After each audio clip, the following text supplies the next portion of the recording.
happens next is my favorite part. Take this overboard now. I want you to Feel that heat, and we can ride the boogie. Share that beat of love. I wanna ride up to ride up. Working in the rhythm. I wanna ride up to ride up. Working in the rhythm. Ooh, baby, I love you so. What is up, y'all? What is up? It's your girl EJ in the building, y'all. And listen, we are back to talk about From. This is the final episode, and it was a lot of stuff going on, and we got to talk about all the shenanigans. But y'all already know, I'm definitely not here by myself, so I'm going to go ahead and get everybody up so we can get a vibe check. While y'all are coming in, please make sure to hit the like button on all the channels.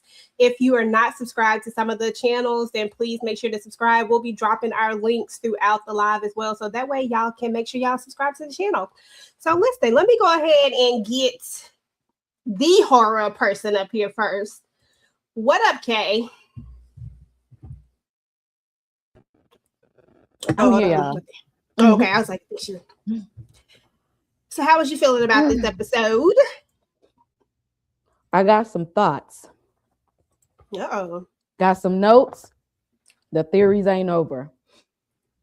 Okay. The theories ain't over. They put us in the upside down for Stranger Things fan. When they put us in upside down, I feel like the game has changed. And I got a lot with that word game there. Mm-hmm. Okay, so yeah, we're gonna get into it. We went from the Stranger Things. I'm like, all right, let's go. Okay, well, you already know we definitely gonna have to talk about any theories that we have a little bit later. Let me go ahead and get my girl up. What is up, Tamika? How's it going? Hey, what's up, girl? Here, how you feeling about this episode? I feel a few different things. It's crazy because I watched one time with y'all, watched one time with Bigger Ford Entertainment, and I think I watched either once or twice by myself. The more I was watching, the more I started feeling like, I went through a couple different changes, couple different emotions, but towards the last watch, I started feeling like this was giving me mid-season finale, and not just finale, but also set up for season 5. And then some people want to curse out, but it was still good. Nothing wrong with that. And then, of course, my girl Tika Dushi in the building. Yeah. How'd you feel about this episode? I just want to know, if a tree falls in the forest, does it still make a sound? And damn it, this tree made a whole lot of noise. Okay. I love this episode. I was pissed at this episode. I was on an emotional roller coaster with a lot of things that happened. And it was a really good episode for me. I mean, I'm like, okay, please, not the end, but it's the finale episode. So I'm just ready for another season to hurry up and come on back. We got till 2027 for it to return. So we'll see. Either way, I'll be watching, and then by then I'll actually have some actual theories by the end of 2027. Okay, Tika 2027 theories coming up, y'all. And last but certainly not least, we got our girl Quana in the building. Hey, boo. Hey, boos. How y'all doing? Good. How you feeling about this episode? I liked it. I went back and I rewatched all of the finales, and actually think it was one of the better ones. In terms of, we got a lot. I just think I think people, realistically expected more, but I felt like it set us up for what's destined to be a good epic battle in the 5th season. So I'm excited for that. I think so too. I agree. So yeah, we just gonna jump straight into it. I didn't have no shenanigans today because I didn't have time to do the shenanigans. I wanted to, but I just didn't have time to get to it. But we just gonna go ahead and jump into just this episode. So first and foremost, my thoughts. I thought this was a good way to end on. I always expect them to end like with you wanting more. So like I wasn't mad about that or anything like that. I was like, okay, this your traditional, they got to end it like this. They got to leave you wanting more. But I thought they ended on a pretty good note. Like, I mean, I just feel like Kay is going to have a lot to say about Ellis, but just don't do too much on Ellis this episode, okay? Because his heart is broken, Kay. Don't do him like that this episode is all I'm asking, okay? That's all I'm asking. I'm going to try. I'm going to try to give him some grace because I don't think this might be the first time that Ellis actually was offering his damn help. The most he's ever offered it, to be honest. It's only because Kenny wasn't standing there. Right. I see. This is what I'm talking about, Kay. See what I'm saying? Like, try harder. Try harder. Not too much. All right, y'all. So let's go ahead and jump into this episode. We had a ton of stuff going on, and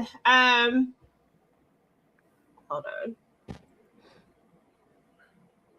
I'm gonna be jumping all over the place because I'm just gonna be jumping all over the place. Y'all excuse my little screenshots. Didn't get a chance to get them fully lightened up this time because I was in a hurry. But I want to talk about the stupidest shit that happened in this episode just to piss me off. Oh, girl. Why is Patty like this, y'all? Like, why is she like this? This ticked me off so badly that we get to this point where we're out in the woods. We know about these monsters. We know everything. At this point, we've seen these monsters. We done been up and close and personal with them. If you've come into Fromville, you done ran across these doggone monsters. You know what happens.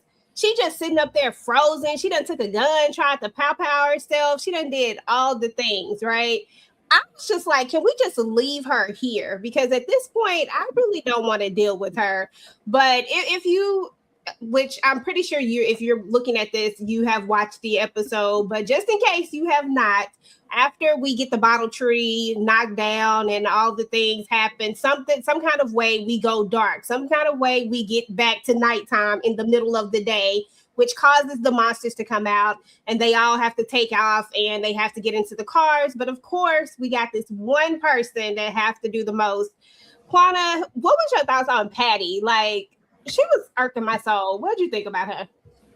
First of all, I couldn't remember this chick's name for nothing. I kept calling her Penny. And she was getting on my daggone nerves. I was like, it's not even worth my time to remember this chick's name. I don't know why we're not taking temperature reads on people before we put them involved in major plans. Because from jump, she couldn't even have been out there. She needed to stay her behind up at Colony House the whole entire time. So I don't even know why they took her along for the ride. After the shenanigans down by the lake, I wouldn't have involved her in nothing, nada. But he doggone sure should have kicked her behind out that car. Just point blank, period. That's one time when you just let him go. Okay, gotta let it go. Tamika, was it about to be a TKO with her? Was we about to let her go? Baby, this was the first person that was irking my damn nerves. There's a few others, but she definitely did the most. Like, she wasn't even got in the car. Like Quana already mentioned, we know she was at the fool when Roger came up in the damn house. So I don't know why we would have her here. And before they even get in the car, she was standing there dazing at the damn monsters. Like, this is her first time seeing them bored, shooting, wasting bullets that he know that don't work on them, and grabbing her, putting her in the car. She would have got left there. She wouldn't even been in the car. Then you get in the car and act the fool like that, baby, the way I would have slapped her with that damn hammer. Oh, I was so sick of her. I kept screaming, throw her ass out the car. I was over her. I'm sorry. I couldn't do it. Mm-mm. Nah, I feel you on that. She definitely needed to go out the car. Okay, was she gonna get kicked out of the car or what? And then I'm gonna switch it up here in just a second, y'all. But I'm interested in, would you have kicked her out the car? You know what? I was over Two-Face when she was making them damn cookies last week. I'm come from the world of The Walking Dead. I don't take chances anymore. Ain't no kicking her out of the car. She'd have just took one to the head. I'm not gonna play around with her.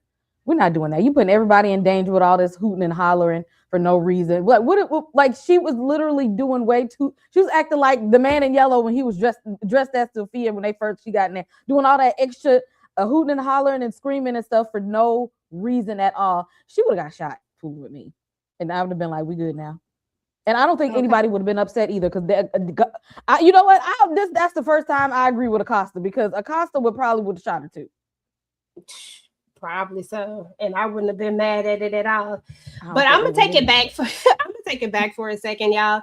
We know that Sophia decided that she was gonna sabotage the rope. So, of course, when we left off on last episode, we kind of left off with another cliffhanger, of course, and we left off not knowing how if Jade and Tabitha was gonna be able to get them up out of here, like what was gonna happen. The monsters then came through. Well, the monsters do get through, but the sunlight is still out, and then the rope gets sabotaged. So of course the rope is broken, and now we can't get them up onto the thing. But the fact of the thing with this daylight, with it turning from daylight to dark, do y'all think that has something to do with the bottle tree per se being taken down? Or do you think that this was Sophia or some other entity? Like, what do you think made the doggone dark happen in the middle of the day?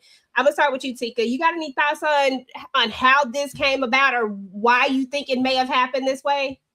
Probably, I got a thought so wrong and inaccurate and so unserious, but it was like a damn light switch. You opened up the tree, you turned the light switch off. So now everything is changing around them. I know that don't make no dang on sense, but that's what I saw it as, them basically turning off the light switch so they can turn off the lights. Why they effing with stuff? They should have been listening to Victor. Victor told them, and James lying ass, they should leave him down there anyway. So it was a lot. It was it was a combination of the games that Sophia keeps talking about.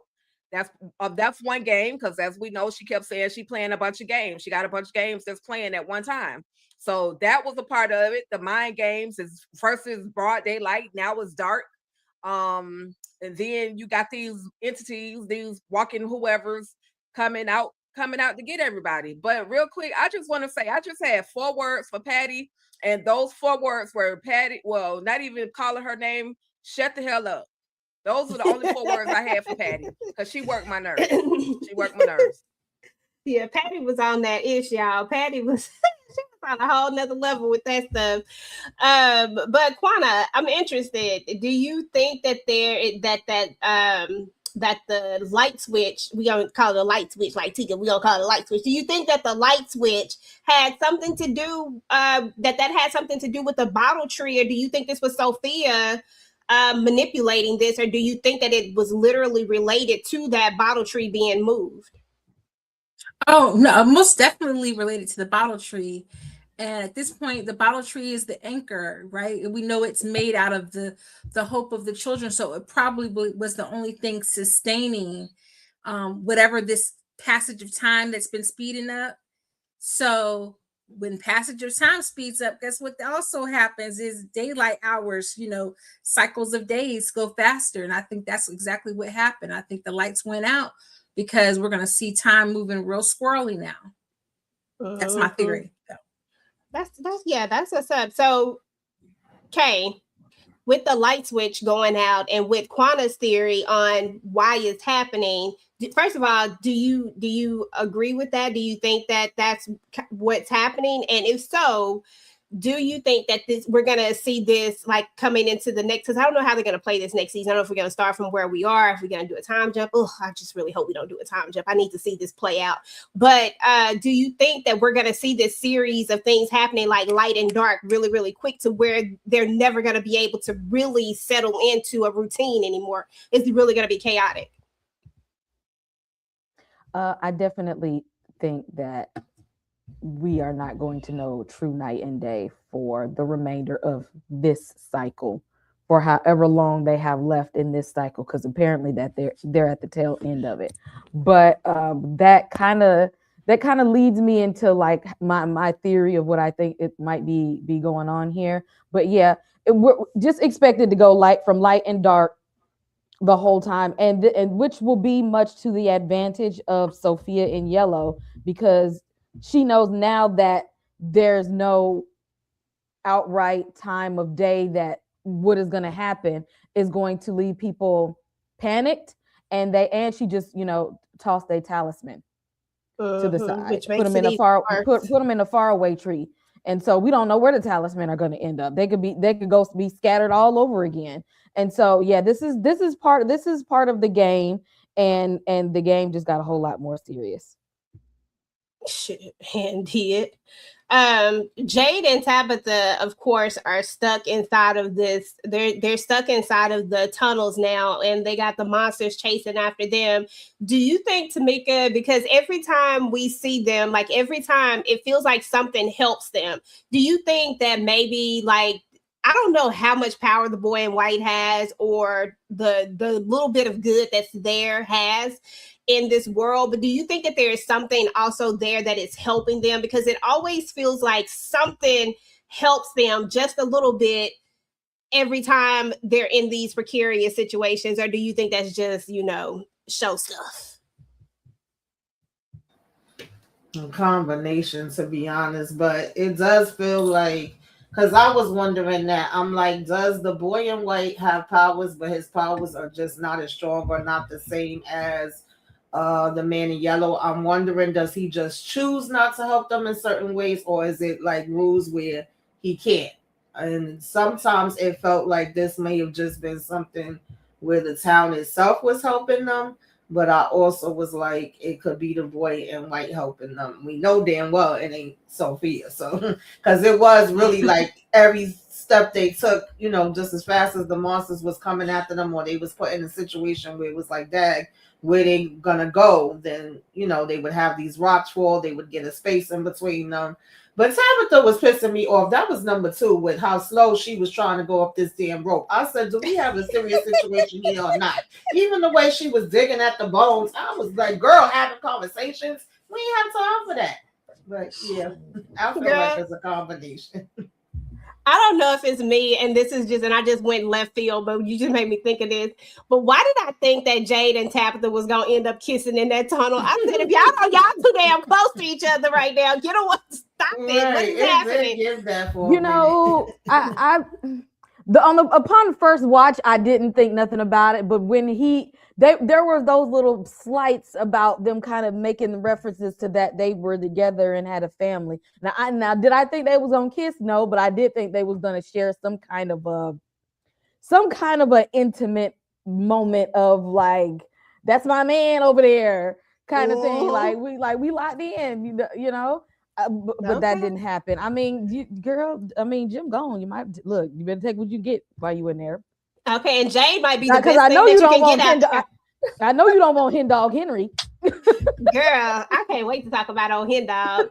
But before we move on from that, does anybody else have any thoughts just over, could there be something that is helping them in any type of way? Is it the boy in white, or is it some other entity? Do y'all think that is, or do y'all think this is just show stuff and anybody can go? I'm just wondering, curious. It's part of the game. Niggas part of the game. Okay, that's what's up. Anybody else before we move on? Okay, I'm gonna take you outside. Excuse me. All right, y'all. We gotta talk about Hen Dog Henry. Okay, Victor had to beat the brakes off his daddy, y'all, and I just cackled. That was so funny to me. I said, "Listen, not Victor over here having to take his daddy down," because I really thought he was gonna punch him, y'all. I was like, if Victor punch him, I ain't mad at it, because Victor was upset. Like, after all of this, after everything that I done been out here by myself, you finally end up over here, and this is what you want to do. This is how you want to do it. He's trying to tell him something is feeding you lies. Something is telling you, but Henry ain't listening, because he got the blood in him. He got the dreams. He got the alcohol. He got too much stuff in him to listen to what Victor is saying. And he was ready to take him out. And until Ethan walked in there, and then Victor took that jump at him, I really thought that Victor was okay with leaving. Y'all ain't even gonna lie. I was like, is Victor okay with going? Because he's not even trying to move. Quana, I'm gonna start with you. What were your thoughts just over this whole entire scene with Victor and his daddy? I was giving Victor a slow clap. Good job. Do what needed to be done, because Victor's daddy is tripping. And when he pointed that gun at Ethan, I was like, yes, absolutely. Okay, girl. When he found those bullets in the thing, I already knew. I said, "Oh, he finna go look for this gun." We already know he finna try to go. He gotta move forward with it. At first, I felt like he's been on this teeter totter of it. Should I? Should not? Is it real? Is it not? But at some point, he came to grasp with the fact that he really felt like this was real. And when he found those bullets, I was like, Donna, why are you giving up all this information, girl? Stop talking to Henry right now. But she didn't know no better. Tika, your thoughts over Victor having to beat the brakes off his daddy?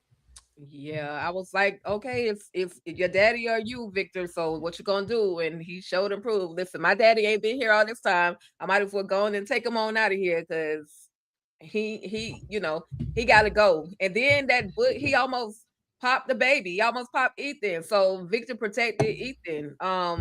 It's sad. Like I said, Sophia chose the weakest, or Man in Yellow chose the weakest, right? The weakest minded individual to mess with, and to have the thought to take out your own son because you feel like that's the anchor that's holding you there. It's a terrible, terrible situation. And everybody been mentioning it since the very first season. I guess this is what Abby was going through when she thought she needed to take everybody out so they could wake up. And so it's like the Man in Yellow is playing this same game, and it's like he's pretty much doing like the same games, but just effing with different people. Mm-hmm. And it's crazy how he's able to keep doing the same exact stuff over and over again. And I guess he said if it ain't broke, don't fix it. Kay, any thoughts on Hen Dog almost getting taken out by Victor? And both Victor grew vice up versa. on this episode. Victor grew up. This was man Victor that stood up to his dad. That voice didn't waver. That was the strongest Victor had been in his. He jacked him up with conviction, as he should have. I knew when we talked about last week how I thought about the Matrix and how Cypher did this exact same thing with Morpheus, that he's so much of a coward that he can't face living in this real world. You sat in that house by yourself, no family, no wife, no kids, and even though you can't have all of your family, you got one. Even in an unfortunate situation, you still have your son. But this situation is so unbearable that you would be willing to pop your own son in order to live in a place that's not real, because he don't want to deal with the reality of it. He don't want to deal with the fact that he lost his wife. He don't want to deal with the fact that his son didn't turn out like he thought he would. He don't want to deal with the fact that he's still an alcoholic, and that's probably why Miranda left him anyway. Oh no, real life is too hard.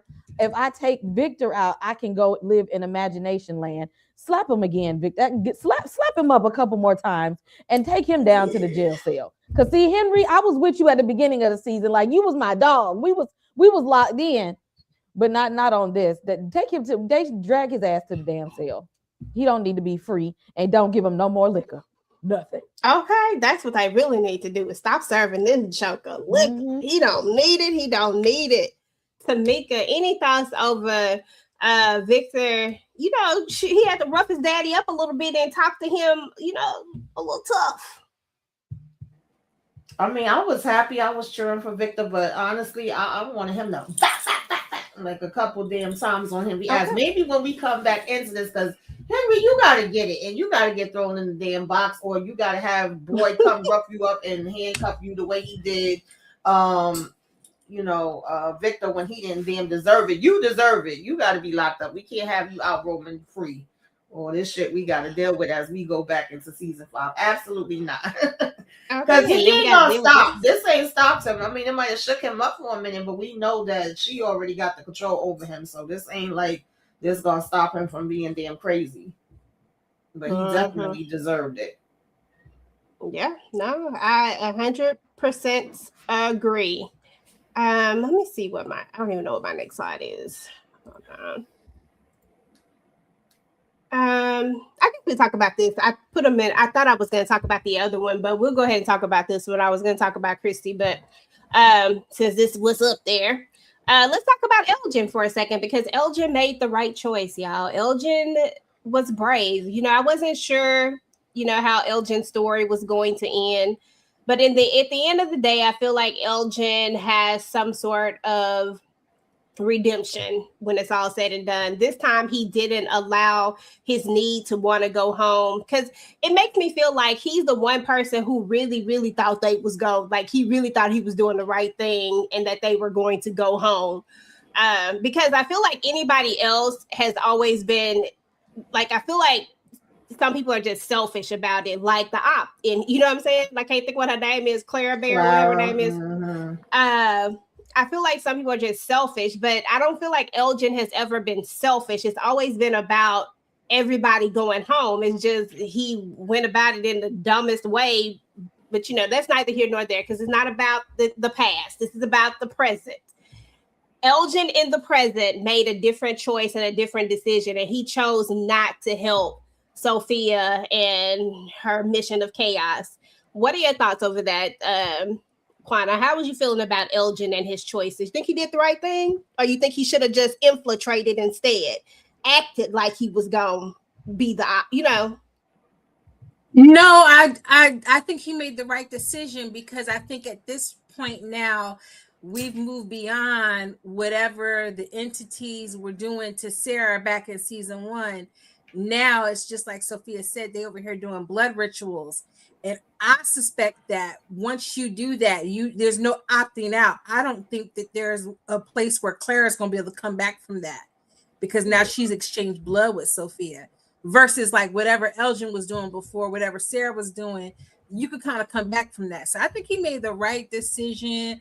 I'm sorry to see him go. I didn't know until they started dropping the interviews that, oh boy, he's a handsome young man. I him looking interesting as Elgin. I was gonna say that. I just want to say I actually had a chance to talk to him. He don't look nothing like this. I was like, okay, young man, look at you. But now I think he made the right decision.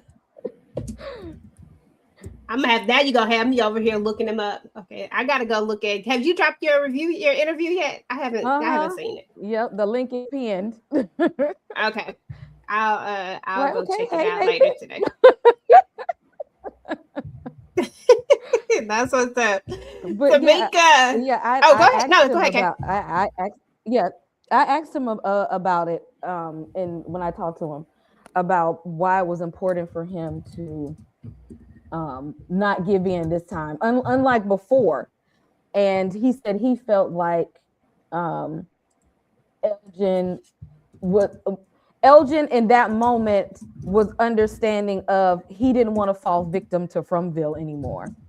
And he also talked about like how his grandmother, and you know, from when Elgin first got to Fromville, was her influence was very heavy on his heart. That's why him and Sarah always met like in the church.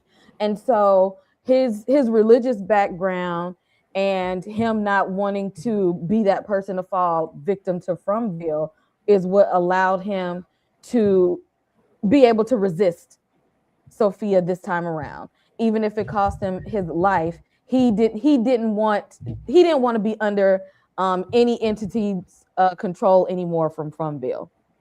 So I feel like I didn't like Elgin the whole time he was in Fromville, but this was an honorable death. And sometimes that's all you have is how you come out of here. And this was the only time I was ever proud of Elgin, and that he, unlike Clara over here, who when I hope her death come, I hope it's good and slow, because she's selfish. In this moment, he chose to protect the people in the town, and I applaud him for that. That's what's up. Yeah, I got a poll up. Everybody type in the chat. Type a 1 if you think that Elgin made the right decision, and type a 2 if you think that he made the wrong decision, that he should have, took the other way out. Let me know in the chat. Tamika, how's you feeling about Elgin? Does he get a redemption?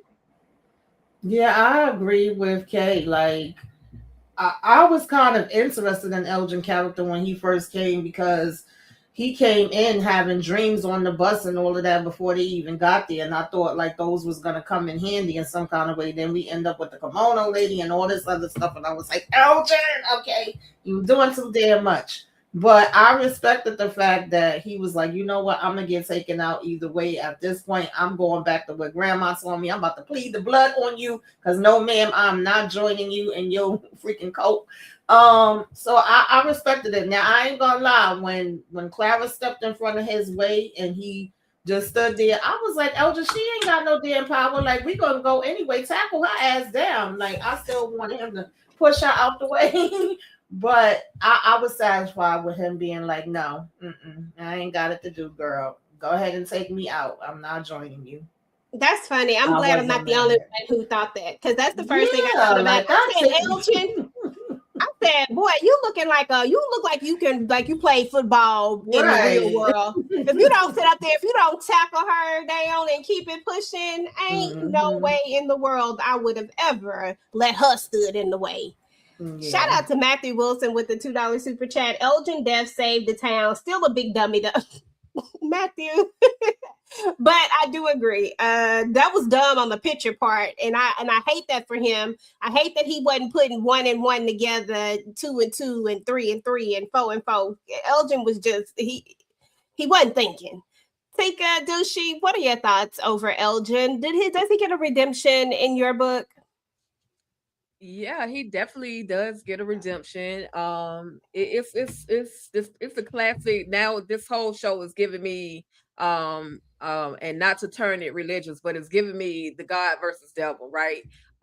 It's like good versus evil, or the evil versus more evil. Like, this is what it's giving me. And so Elgin, he had to choose, and I'm glad he kind of went back to the roots of his grandmother teaching him those Bible verses and taking him, back and forth to church on those Sundays when they would meet up. And he somebody said in the chat that they think that his prayer made the sun come back up. I feel like it did too. I could be off, but I feel like him praying literally made the sun come up, because as soon as he said that prayer, the sun literally came back out. And they always mess with the weak-minded, what they call the weak and the feeble-minded. This is who the devil, I was about to call her the devil, Sophia, man in yellow. This is who, and go figure, I got on yellow today. This is who they're messing with, people with the weakest minds. But thankfully at this moment, this is the strongest moment. So kudos to Elgin. You get a free pass. Your soul can now enter into the gates of heaven, because y'all at this point are in the in-between. Okay, that part. Dang, you so silly. Elgin died an idiot's death. Leave it to Dane, yeah. Oh my goodness. But yeah. Now Dane. Okay, how we know prayers don't work in from? They got a whole church building and everything. How you know? It worked for the ones that believe. It worked for the ones that believe and haven't given up on their faith. Boy, keep hollering about God. I don't F with you like that. But whatever you got against me, don't take it out on nobody else. So I feel like it worked on whoever who really, really believes. And I feel like Elgin was a believer, a real believer. Yeah, I felt that way too when I watched it again. Like, as soon as he finished his prayer, the sun did come back out. I didn't pay attention, so but that's a good call out. I didn't even notice it. But listen, somebody tell Fatima to come get her son, because why he over here starting stuff? Marielle was just over here trying to be in La La Land. She ain't done nothing to nobody. She stay over here at the place. She only come out when needed. She been over here protecting the drugs and everything. But now Fatima's son decided that instead of him going with the rest of the folks, he want to go see his mama. He want to go see his mama, see what she up to, what she doing. She feel him coming.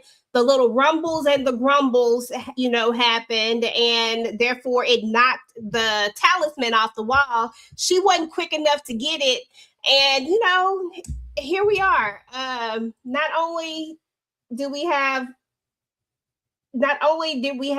I don't think that's happened yet. Well, this is before that. So I was going to say not only did we had 2 deaths, but we had Elgin's death, which we talked about. And then we had another death. We had Marielle's death. She gone to the From upper room.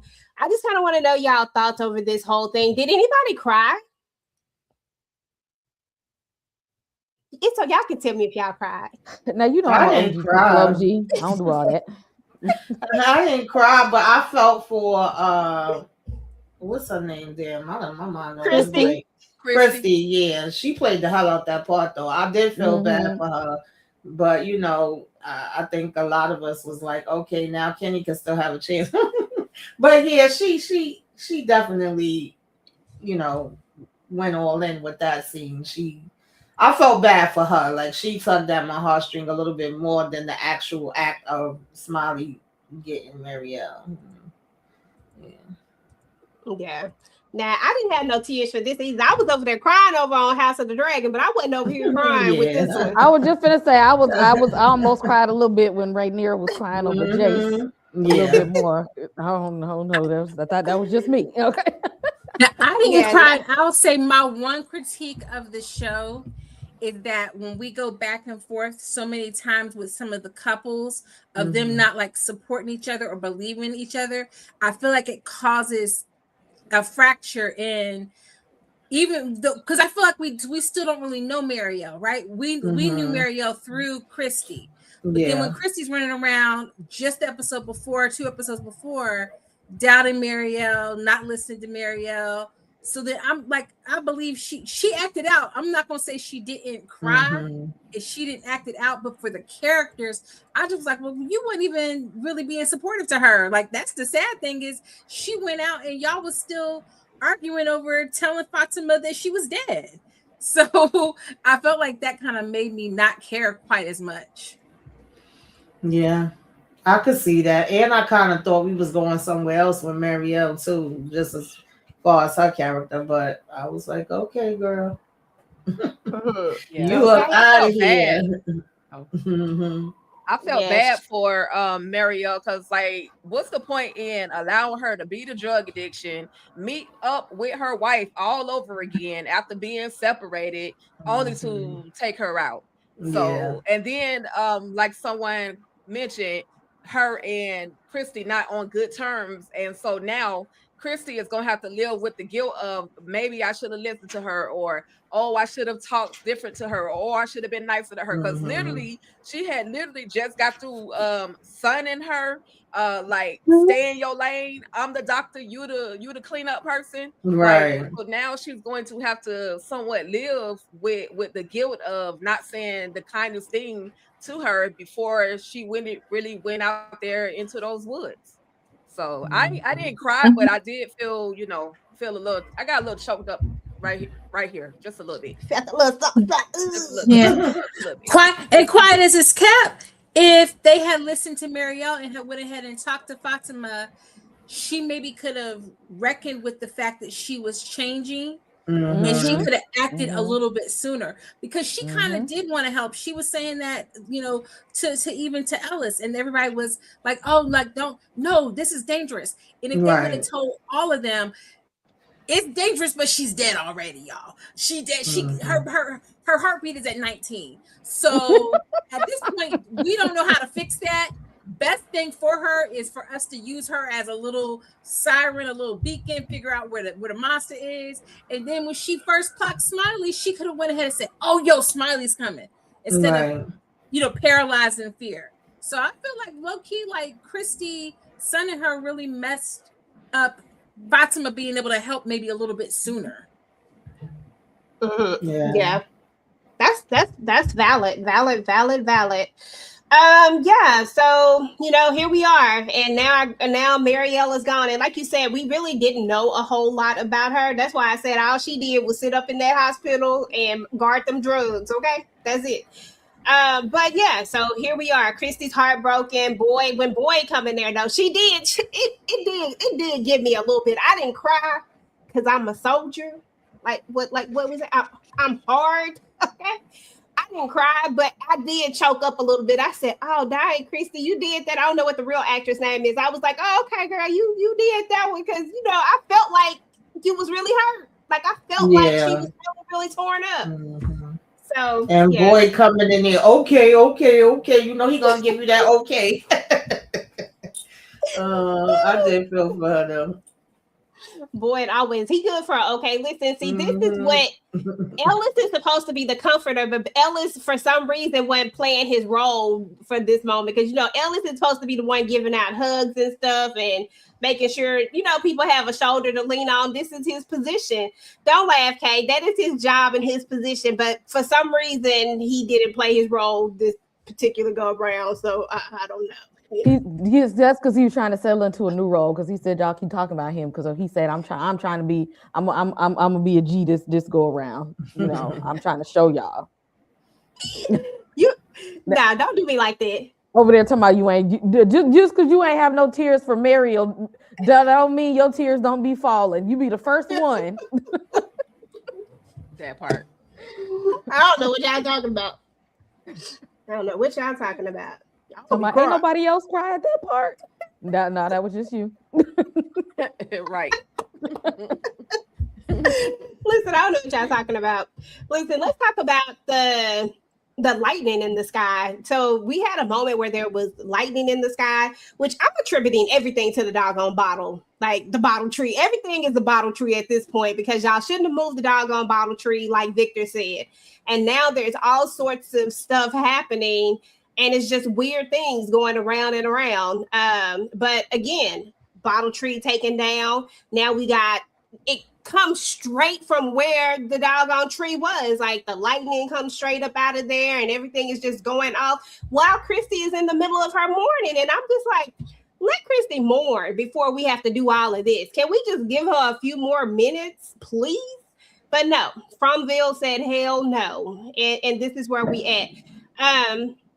Am I on a limb here with it's the bottle tree? All of this is a direct relation to the bottle tree. Does anybody have anything different? Okay, so we all believe it's the bottle tree. I feel like it's a little bit. Is that part of your theory, or are you trying to? Yeah, it's kind of like okay, it's like a little okay. bit part of my theory. Oh, but I did want to say this one thing about Smiley there, that it's real. It's funny that how he tiptoed his ass in there to my hey mom, and walked his ass the right way on out. And it's almost like he respected Fatima's authority almost as his mom, because when she yelled back at him, he was just like almost like okay then, like he didn't even try to like come at her or fight her back on anything. Like he literally just turned around and like left. And I'm like, I feel like maybe that was the moment where she was just like, okay, so he can't, if I don't want him to hurt me, he's not going to. So maybe I can be, maybe they'll hurt everybody else, but they can't touch me, is what made her want to go down there into them tunnels. Because he literally just wasn't like, oh, okay, you want to take it there, then what's up then? He was just like, okay, mom.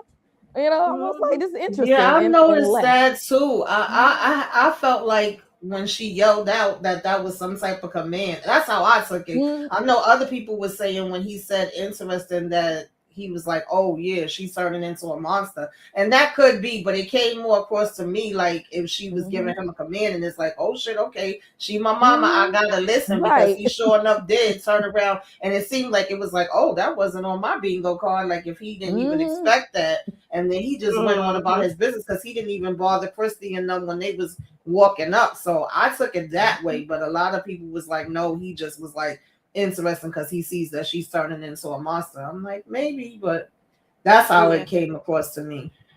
I took it like he didn't know, like that was something new, like he didn't know that was gonna happen, and like, oh shoot, that just happened. And then we know that she low-key can kind of control him in some way, form, or fashion too. So, but I think it kind of caught him off guard. But I don't know. This is gonna be interesting. Yeah. Definitely. I think he went specifically to that house or that hospital, makeshift hospital, because he knew she was in there, number one. And number two, I just feel like he was testing her to see what else she could do, to see, just to feel like, okay, oh, we got another one coming our way.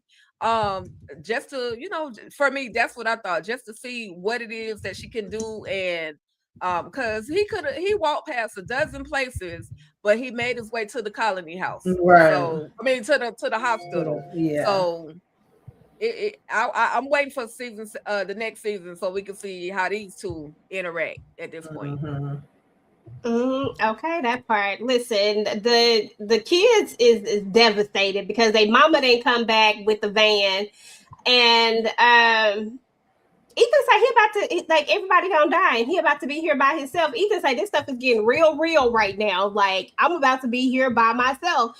And low key, like, I feel Ethan. Like, I probably would be the same exact way. Like, all of this stuff is happening. Is it time for me to be by myself? Because, at least I feel like he about to be Victor reincarnated. I feel like this how they gonna end from, y'all.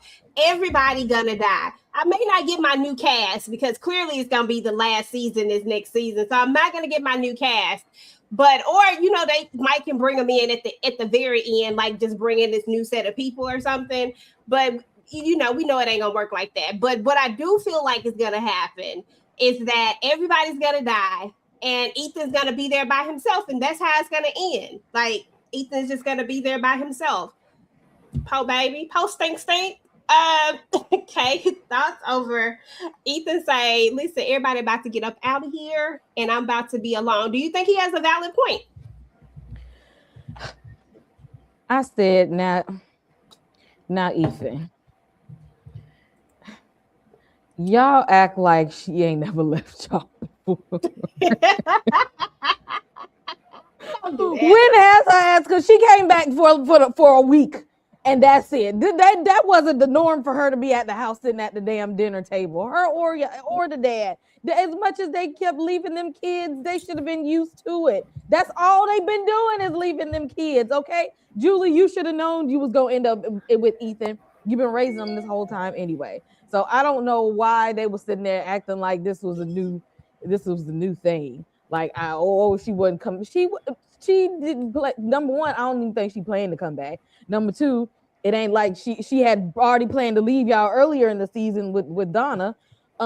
She was leaving y'all. She left y'all anyway when she went to the damn. But Tabitha been like, F them kids. I don't know why y'all acting like this is anything new. Please calm down. If anything, y'all should have been sad that Jade didn't come back, because Jade is the one that's always been there. This is a new behavior for Jade not to come back, not Tabitha. Listen, I was trying not to do the shenanigans with you today. I was trying my hardest to stay very serious and stay on task and on point. So I'm not even going to engage. But you're right, though. But you're right. Because why? Okay, I'm not going to do it, though. Quanta, any thoughts before I move on? One, sweet little baby boy. I need them to give him some extra lines before they get to the part that they need to have on camera. Because every time he has to do a scene, it takes him about half the scene before the acting kicks in and I believe what he's saying. He was like, what's going on? And then face not moving. He's like, I'm gonna be and then finally by like 10, 15 seconds, and then it kicked in. And I was like, okay, there go the tears. Now I believe you, baby. They just need to give him a little bit more extra cushion so he could get warmed up in it. Because he was took him a while to rev the engine up a little bit, had to get it going. That's so bad, because if his mama would have let his big brother Victor finish the little survival lesson, he wouldn't be so scared, because he would know that he could handle it. He's still sitting here trying to wonder what the third rule was. He don't know and we don't know. Okay, none of us know. And then just for her to turn around and leave him. If you knew you was gonna leave, you should have let him finish the survival lesson. So I feel bad. I feel bad for Ethan. I don't know why Julie lying to that boy, talking about something. You're not gonna be alone. Girl, you gonna be there with Randall in 2 seconds anyway. I hope this is the motivation for her to get back to story walking, because it pissed me off this whole last ending half of it with her. That part. bull crapping around, and I kept saying, "What's gonna make her story walk again?" Maybe that's gonna be the inspiration because season 5, she got to be walking everywhere, popping up through everywhere she need to pop up through. Okay. Okay, not the nonfiction said Tabitha a bad mother in every life she lived. God dang, Tabitha. And then she's Every sitting day there holding the skull, reminiscing over the girl, but over how you about to mess up again, just like you did the last few cycles. Oh my goodness.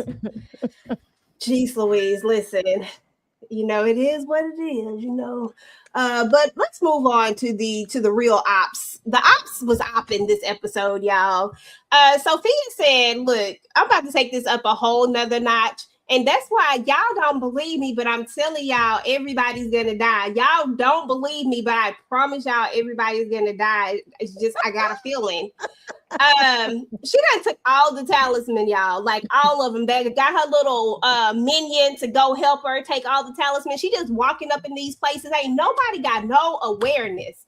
I don't understand how we got all these people. Don't nobody see nothing. Now, I understand the ones that were empty, but in the Colony house, some of these places, come on, don't nobody see her doing nothing, like nothing. that's But anyway, what's pissing me off. She done took all the talisman, so that's where we at. She done threatened Clara, and she done threatened Elle. She's just running around threatening everybody, and she's like, well, you know, not everybody, but you know what I'm saying. She's running around threatening Elgin. Clara, she got her wrapped around her little finger, and now she did exactly what I thought she was going to do from the beginning, which was end game was going to be take those talisman. Remember what, I don't know what episode that was, y'all, but remember when we talked about the fact that we was like, why y'all telling her about them dang on talisman? And then even though some people say she already know about it, I felt like it was a revelation to me. Like I felt like maybe she did not know about it, but it felt like she didn't know, and it felt like they told her something and then she acted on it. That's what it felt like to me, but I don't know. But the ops is opping.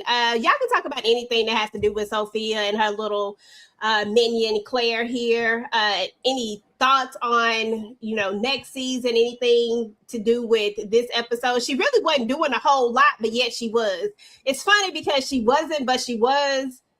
So, you know, there's that. Tikadushi? Yeah, she got all the talisman except for the one that was in the makeshift hospital.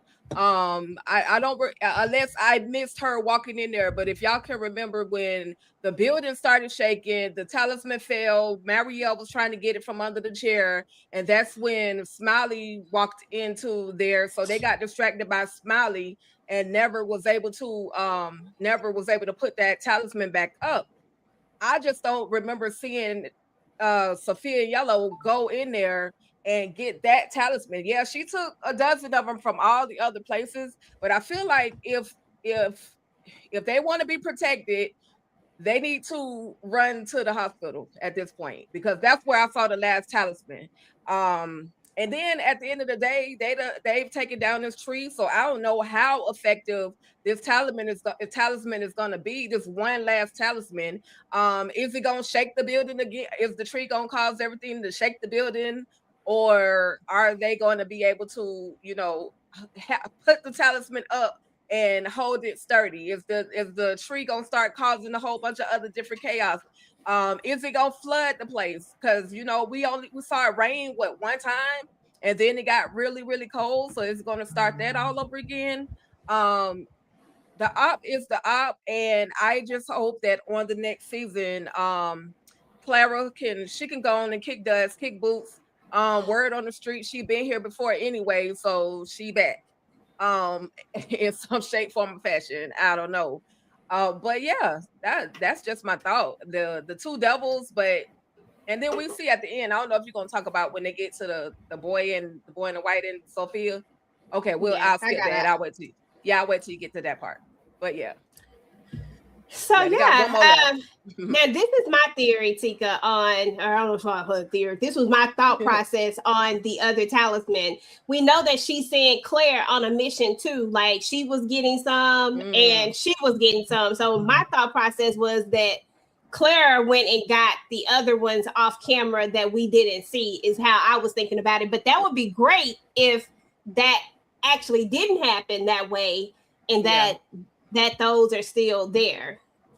Yeah, that's what I was. She did come back with a bag of a couple of them. So yeah, she came with a bag too, because I'm like, they were supposed to have one downstairs in the colony house by that door, which I don't know what we needed to go through that damn door for, because we never did nothing with that. But it was still supposed to be one down there too. I'm like, at least let it be one where everybody could kind of surround together in season 5, even if they all have to be in one place. Clara, of course, ain't got the sense that God gave Roach. She ain't gonna keep one inside because she thinks she about to walk up out of here with her dumb ass. So I hope that's what I was saying. Why her stupid ass didn't keep one for herself?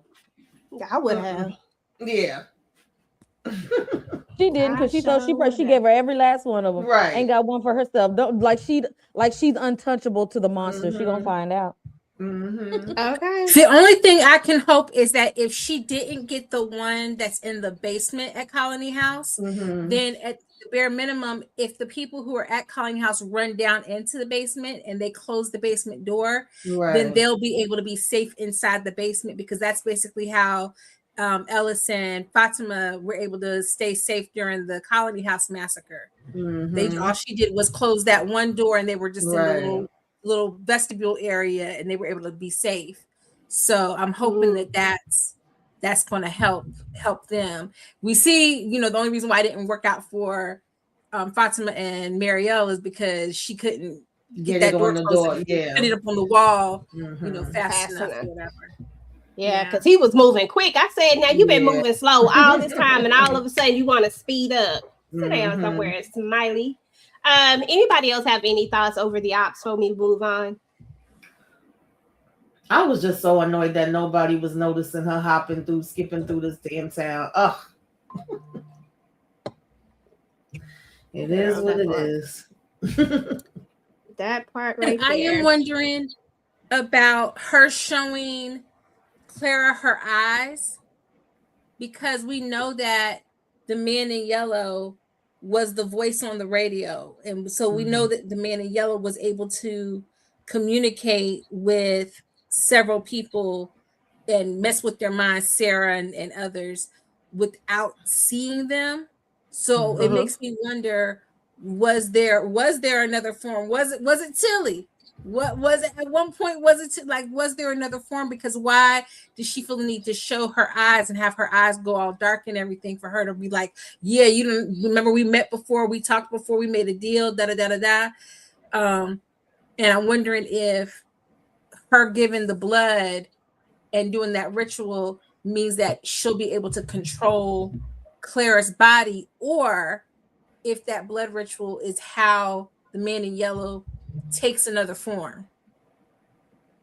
So like if at one point Sophia from the past, if they did a little blood ritual, and that's how, like, he has to have some kind of ritual so that when he comes back later, he can take over that person's body. Yeah, which clearly means that Clara's not getting out. So exactly. But I think she says she takes the form of the people that's dead. I mean, technically Clara gonna die, we know that. So she'll definitely be able to take her form then. And I believe she told her to get rid of Elgin's body. So I'm even wondering in season 5, is she gonna be Elgin's form at any point? I'm curious. That could be interesting right there for sure. Yeah, I don't know. It's a lot of things that could go down. I had a comment somewhere that I was gonna, but I can't remember what it was. It may come back to me later. Anyway, Tabitha and Jade. So we know Tabitha and Jade, they got the bones, then they got caught up in the thing, couldn't get out. Was this an intimate moment? Was this gonna be a little more, like, because it was giving like we might get together to me, but I don't know. Maybe I'm just thinking too much into it. But I did feel like they had a little moment of connection there. And then they were able to get the little signal out. Sarah said, shut the hell up because y'all not listening, okay? Y'all don't hear this? See, Sarah is always coming through in clutch. And this is why I think that Sarah should always be around. They can say what they want about Sarah, but Sarah is the one that's always coming through. Okay, I like Sarah. And so that's how they were even able to find them. They get down in the tunnels and they're able to get them out. Boyd comes up with a clever idea after, I ain't gonna say it because I said I was not gonna have any Ellis slander. So never mind. Boyd comes up with the bright idea to shoot the poles and knock them over and get them out. And all I could think about was, oh my God, like, I can't be in them situations right there, because y'all see how tiny them damn things was. I was like, hell no. See, I would be that. No. In my mind, like, I'm always thinking about, like, if I was in a situation like this, how would I get through this? Like, how, I just feel like it. No. So anyway, y'all, they ended up getting the people out. They end up getting the people out, and then of course we have the moment, and we'll talk about that moment here in just a second. I do want to just hear y'all thoughts over Tabitha and Jade and how y'all felt about them. Like, reading too much into this or not reading enough into this? I didn't see no intimacy. I saw them aggravating me because they was talking too much and not doing enough digging and trying to get out of there. And then her stopping, like she said, use the bones to dig out, and she stops and is holding the skull, looking at it and having a flashback, uncooey. And it's like, oh, this is me and your little daughter. This is our baby girl. Girl, no. I was so freaking irritated. I didn't notice that the first time around. When I was rewatching it, I'm like, not you sitting there like reminiscing, holding the damn skull. We ain't got time for this, Tabitha. I was so annoyed. Exactly. We don't have time for that. Y'all cried for that child in one of the other cycles now. We just use the damn skull and dig, okay? We don't have time for a sentimental moment at this point, because especially the way she was hot and cold with Jade. Like someone was just like, yeah, Jade, let's figure it out. Let's put this together. No, we don't need to tell anybody. Oh, you know what? Oh, I don't know if it's real. Oh, you know what, Jade? Let's do this together. I think it should be me and you. No, I don't want to do none of that. I ain't trying to do none of that. I don't even know if I would have went down there with her, because at any point in time she could have flipped the switch again and been like, you know what, Jade, I think I want to go home. I don't think I want to do your plan. I don't know how he trusted her enough. I guess because I don't know, he was married to her, but I wouldn't trust Tabitha enough to have been down there in the tunnels with her, because she switches off and cold with him way too much for me. I don't know. I don't care for the way that she treats Jade. I mean, okay. Jade was like, I lied. Okay, girl, I lied. He did say that. I lied. That ain't even true. I said, Jade, not you done lied about the bones. But we knew it wasn't true. We knew that Jade just make this stuff up as he go. But he was just putting two together. I wouldn't call it, a straight out. He was trying to make it make sense. He was trying to make it make sense and put it together. I mean, we don't definitely know if it's a lie yet. He was definitely lying. He was definitely lying. The lie detector test determined that was a lie. Okay. Period. Okay. Anybody have any other thoughts over Jade and Tabitha? They wasn't doing much but sitting there behind in that thing, and she was working my damn nerves too, girl. You keep talking about dig, and you gonna stop to reminisce. Girl, stop. Dig. Tabitha stayed getting on my nerves, and it didn't help that I did a rewatch, because y'all remember when they figured out about the cycles and that it was their daughter, and then she was like, no, I can't do it, and she ran off and she got Jim killed. She always doing that. Now either you're gonna be all in on the plan, heifer, or you're gonna sit your behind at home. Exactly what I'm saying. If you're gonna be all in on the plan, you can't stop in the middle and say, no, this is too much. No, or what you doing all the talking, the monsters is outside the tarp looking at you, and you running your mouth, not even whispering. I was like, I would have slapped her in the mouth and said, shut up and get these bones, chick. They could have been out of there. Okay. She just sitting up there and doing all the talking. Lord have mercy. But anyway, y'all, we got to get to another major part in the episode. Y'all been saying it and y'all been saying it. Somebody said she was a zombie. Somebody said she turned to a monster. Like, she's something. She ain't exactly one of them monsters, that we know of, because we don't know how they evolve. We don't know if they start out a way and then evolve into what they are. And she also, we don't know if there's ever been anybody else who has turned into monsters. I mean, this really is new territory. We really don't know a lot as it relates to what Fatima is going through. Will she stay like this in the sense of, will she still be able to be like them? Like, you know what I'm saying? Like, still be on their side? Will she be able to help them? Or will she turn into one of these full monsters or not? Like, honestly, I don't know, y'all. And I have a ton of questions around that. But she does let Boyd know, because Boyd is like, I'm gonna go down here by myself. Y'all, I'm about to go down here and get them. And then they're just like, look, how you gonna see? Okay, he said, how you gonna carry them out? How you gonna carry them out? You gonna need somebody to help you. See what I'm saying? Ellis was being useful in this episode, trying to make sure that he was there to help his pops out. Okay, don't give me that look. This is what Ellis was trying to do in this episode. Okay, he was playing his role. And he did so. How was Ellis getting through the bars? What he was doing when they was trying to get through the bars? I don't remember that part. I remember, but I remember. I have what you got it when you remember some stuff, you don't remember other stuff. The selective memory. Mm-hmm. Yes, I have selective memory right now. So anywho, as to what I was saying is that, so yeah, Ellis was like, look, I'm gonna go down there with you, Pops, because we in this together. We're about to go down here, we're about to get Jade and Tabitha. But then his girl was like, look, I can feel them, Boyd. Like, I know. And so now Boyd knows this, and they go up in here and she leads them to them, they get them out and everything. But the monsters get there and she say, look, remember me like I was. Remember who I was. Remember me. I don't remember her exact words, but y'all know what I'm trying to say. She said, remember her. And then next thing you know, she turned into this monster, and Ellis trying to run back over there. I said, Ellis, you don't run. Get your ass out of here. I ain't gonna say what I was, don't say. We in mixed company. But I was like, boy, run. Gone. Okay, leave. And be done with it. But Ellis said, no, he about to go get his girl. Like, sorry, she gone. What are y'all thoughts over how this kind of transpired? And I guess we can save our theories for later about this, or you know, whatever you want to speak on this right here. I'm gonna start with you, Quana.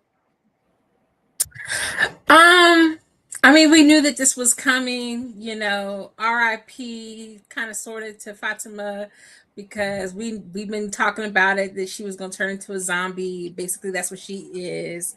I do think there's a chance that she's going to remember herself a little bit, because the people say go back and look at episode 7. I was looking at the episode 7 with the girl who came in and started the little massacre. She was staring at herself in the mirror, and then remembering Smiley trying to pretend like he was driving the bus, having flashbacks. So I definitely think if they have at least some memories of how they may have been, their personality, then I think she's going to remember a little bit. And also, I kept thinking, maybe because they got married in Fromville, maybe their vows that they did will help her keep her humanity a little bit. Between that and the golem, she got a shot. You know, she got a shot. Anything can happen. Okay, listen, I'm here for it. I would be okay if this was like a loophole, because like I said, this is something that they haven't seen before. They ain't never made it this far before, you know, that we are aware of, because I mean, they're making it sound like, okay, the boy in white made it sound like they done got a little bit further than they did before. We might have a chance here. Think your thoughts over, you know, how Fatima went full monster on them. Okay, just real quick, for the record, Ellis did try to help knock down the sticks that was in those rocks. He did pick up another rock and try to bang it, but it wasn't. You know what? You're right. So his daddy moved. So he moved out the way, and he let his daddy pop off, and then that's when he cracked. So I'm just saying, in defense of Ellis, I'm just saying that man tried a little bit. He tried. He Okay. throw rocks at He- bars. He hit it. He hit it. He took it and he was banging it like they were on the Flintstones. That's what he was doing. He did something. Y'all say some people were saying he didn't do anything. He did something. He got his hands a little dirty. I'm just here to justify and clarify what Ellis, did do. Thank you, Tika. With that being said, listen, poor Ellis, but poor Fatima, because not only has she, when we first saw her do the little scream thing at Smiley, she wasn't transformed into this monster. And now that she's in front of these other things, now she's full on transformed, stuff coming out her mouth and everything. Fatima, stay on down there with your new family. We'll say hi from the window. I don't know what else to do for you, baby. I don't know if she can like turn it off and on. Like she only gets into that position or into that that shape shift, I should call it maybe, when she's in front of other monsters. And when she's in front of the normal people, if she can look like her normal self. So I don't know. I feel sorry for both him and her. Okay, girl. Tamika. I am really trying to have faith and hope and love because I feel like that's what we met Fatima with her having. And this was like one of her biggest nightmares, the thought of turning into one of these damn monsters. And when she was like, do y'all think I'm turning into one of these things?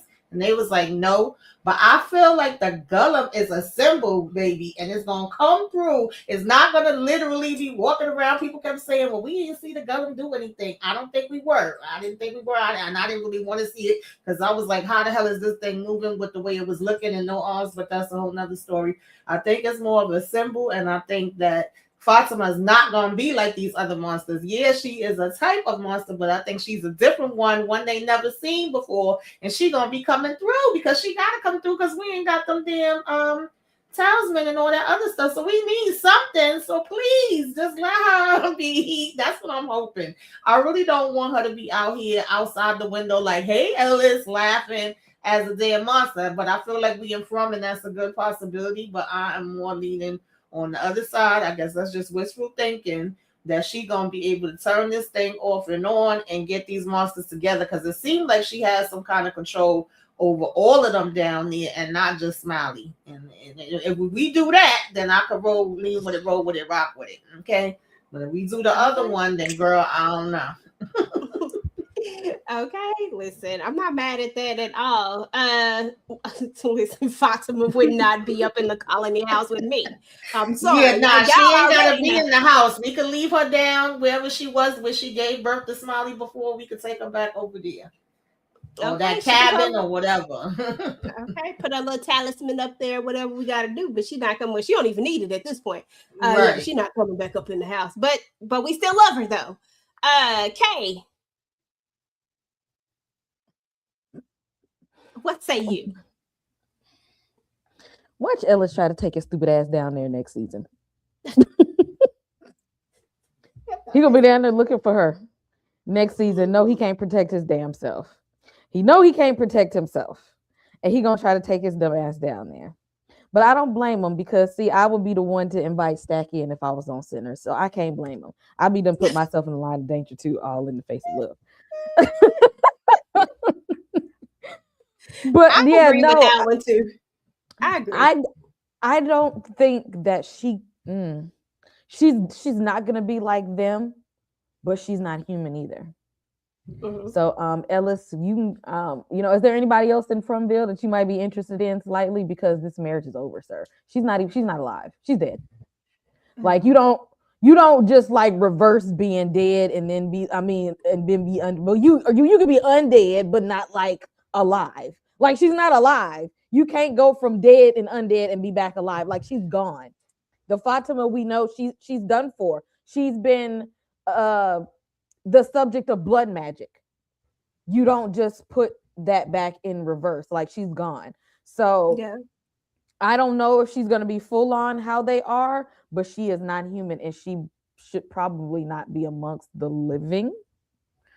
since she want to be down there, and it don't look like they're gonna hurt her. So I mean, you know, if she gonna be the pack leader, like be the pack leader, then Fatima. I mean, they're gonna listen to you. Like if you go, I mean, can you give commands? Are you gonna be able to tell them how to move and be like, hey, my man up there, so I don't need y'all going up there messing with him. Like I'm like, you know, I'm the top dog around here these days. Like y'all heard what I'm saying. Like, I mean, can she be in charge of everybody now? I don't know. And is Smiley gonna have her back and be like, yeah, that's my mom. Y'all heard what she said. If she said, don't go over there messing with my daddy, don't do it. Or can she be like Intel and be like, y'all, okay, I know what's going on. I know who they moving. So I'm about to come and tell y'all what they doing. But I can't stay. I mean, she could use this ability. If she can do, you know, she can switch it on and switch it off. Let's use it, be a mole or be a leader. But don't be trying to come back above ground. Like I think that part of her human life is over. So yeah. So who's gonna hug Ellis next season? I got him. I got him.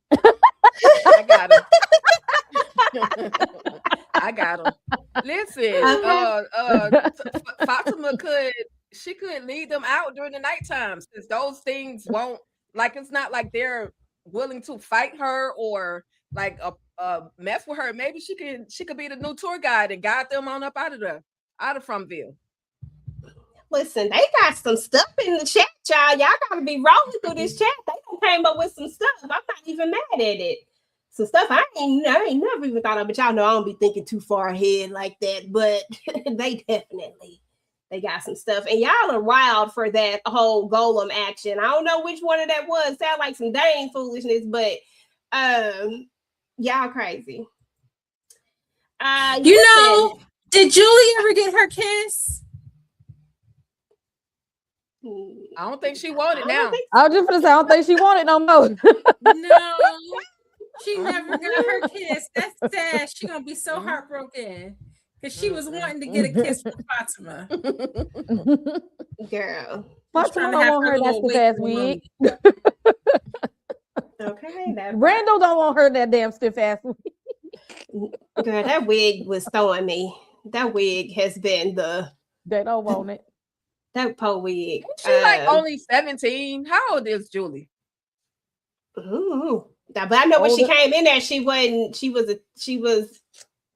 shouldn't have been staying down there at the Colony House.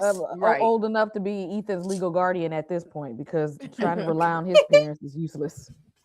And may Jim rest in peace. Listen, y'all, when the episode ended, we finally got an answer to a question that has been brewing. I feel like a lot of people didn't know exactly where the boy in white aligned, because while he seems to be useful,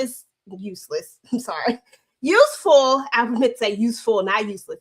Useful at times, he also is useless at times. You know, like there are times when we're just like, won't you just tell them? Won't you just say it? Like, I think even some of the characters have said it. Like, won't you tell the boy in white to just tell us what it is? Like, just give us the answer. And so you didn't know exactly what side he was on. There was some times where we saw him, he started to look different. He started out as this little innocent little boy. Then he grows older and older, and he started looking angry.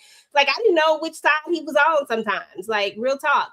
But now we know that he truly is on the side of the people. He really does want to see this all end. And he believes that like they got further than they've gotten before. Like he's really trusting and believing in this.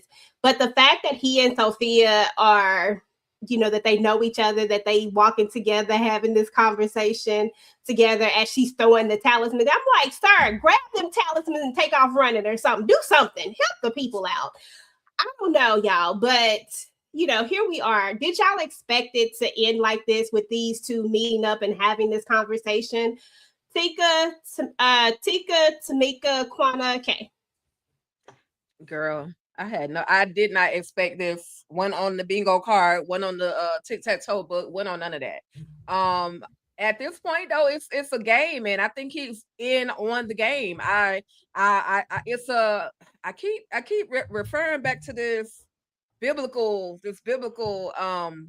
passage of when God was testing Job, the devil was doing everything, throwing everything that he could at Job to test his faith, and Job never turned his back on God. But God couldn't touch or help anything. God couldn't help Job at all. So he had to figure everything out. He had to do it on his own to get back to who he once was, right? So these two entities are, for me, I feel like they're playing the game. And he might come with bits and pieces, little bitty clues, but no, again, he can't help them. He can't give them the full answers. It's like they got to figure it out for themselves. But he can go too, because it's like he both of them got a whole. It's just a game to me. It's a whole game. They messing with people's lives. Okay. Tamika, you back? Yeah, I'm here. Yeah, that was the first thing I thought about when this episode ended. I was like, wait a minute, because I know a lot of people have been calling him evil this whole time, and I never looked at him as evil. I thought he was good, or at least neutral. I wasn't expecting them to be like, oh, well, hey, long time no see, you growing up and having little casual conversations. But yeah, I'm right where Tika's at. Like, as soon as I saw that part, I thought about Job in the Bible. That's one of my favorite books to read in the Bible. My go-to when I'm going through hard times. And I definitely was giving me like God and the devil making this bet and saying you ain't. And of course, we dealing with more than one person in this situation, but you know, him kind of saying they've gotten further than they ever have, and they got them bones now. I don't know. I think they may be able to make their way.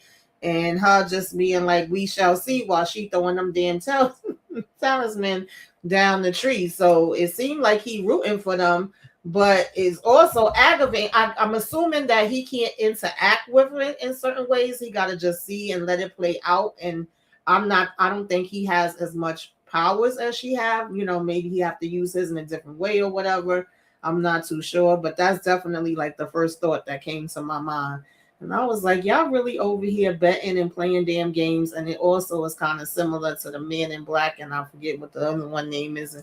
And Lost too. It was giving me a little bit about that. But that definitely was the first thing that came to my mind. So I don't know, child. Where we going with this?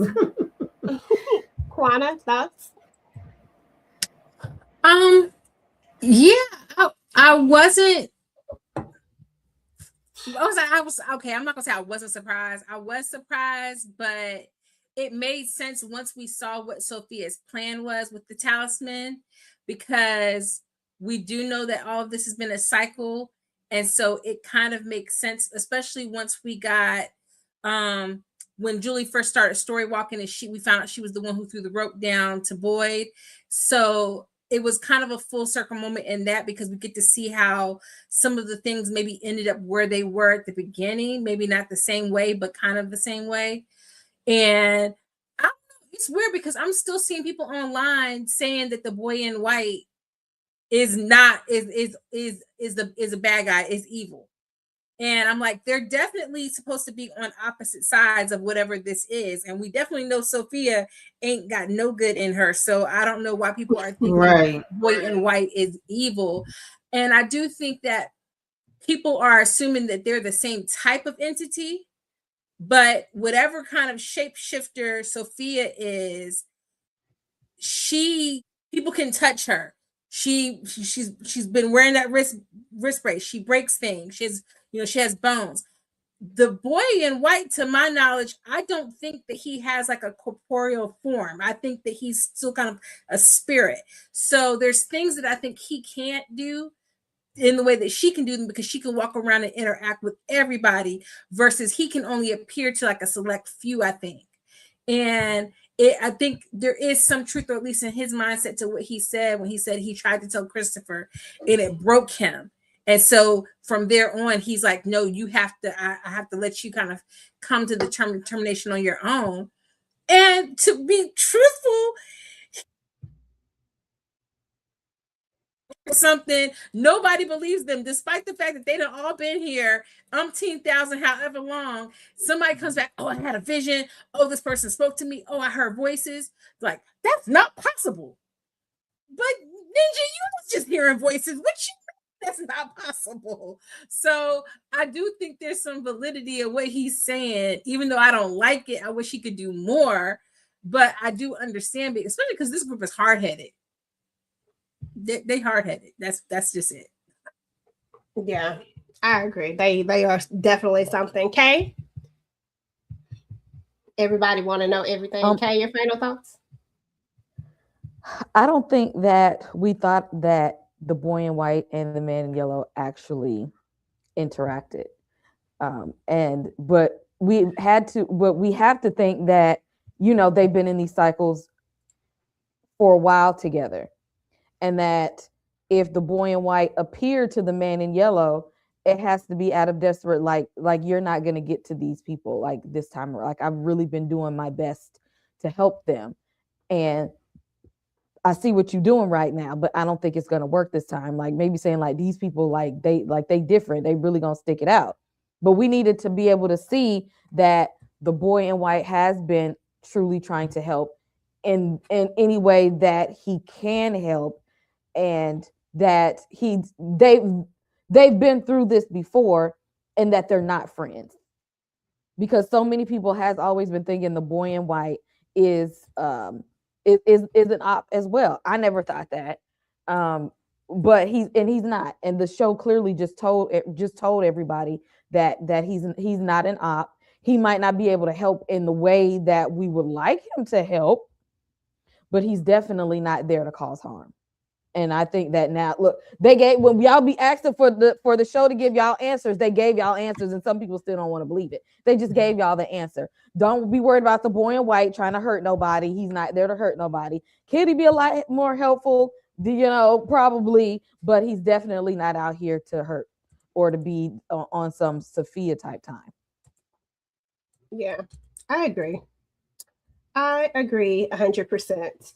I'm gonna read a couple of these comments, and then we're gonna get into theories, what y'all expect for next season and stuff, and we're gonna wrap this thing on up.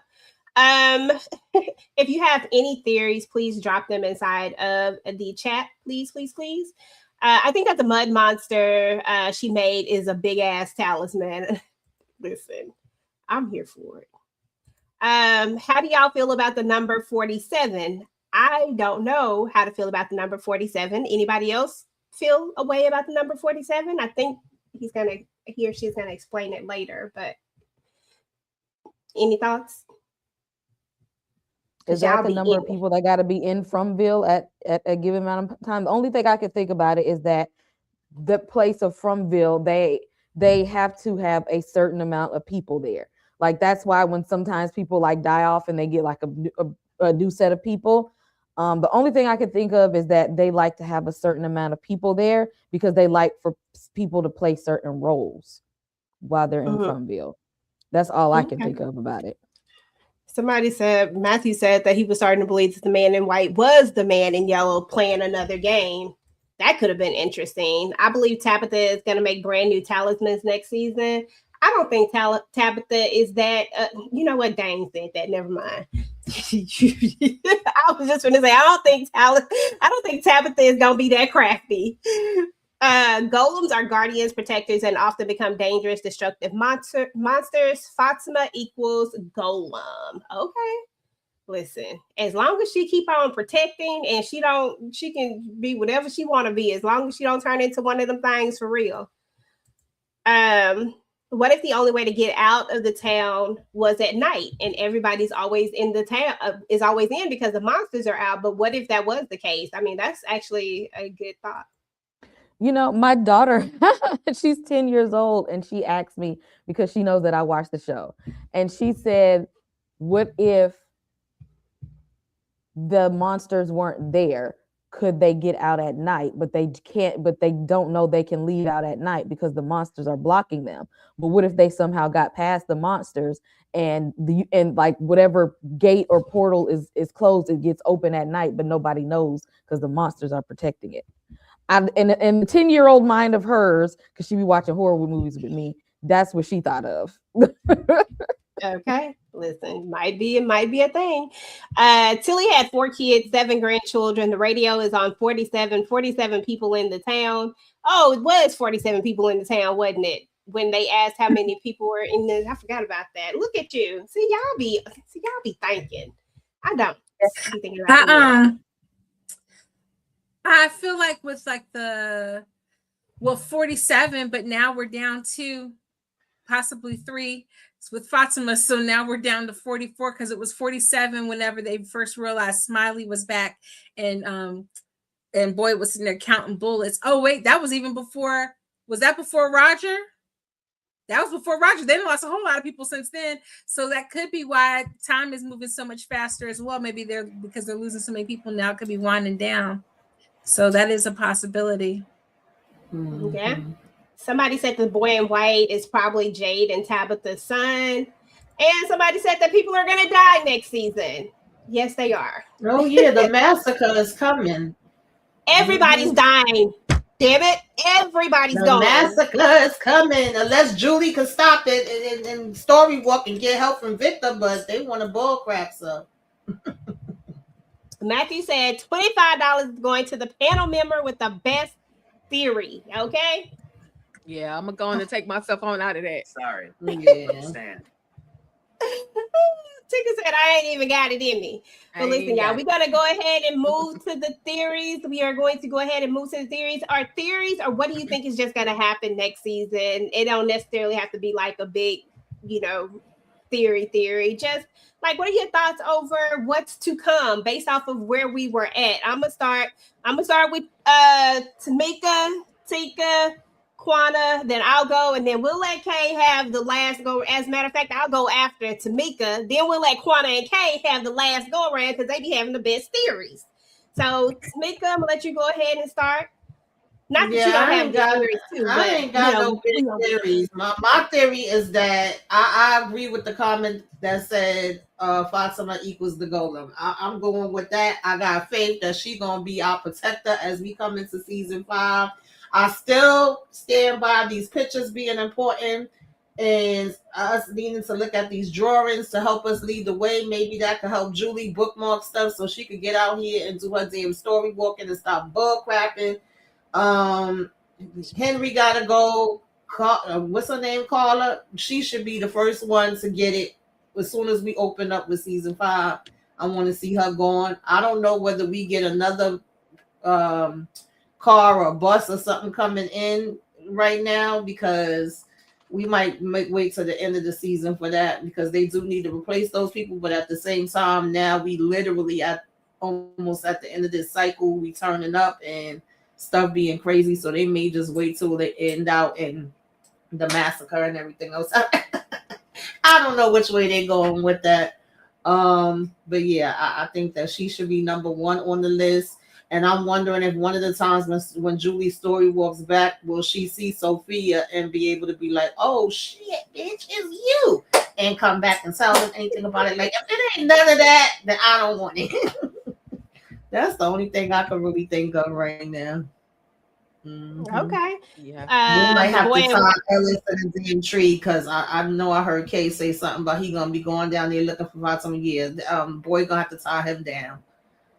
Yeah, post thanks. The boy in white is a lone survivor from the first cycle when the kids were sacrificed.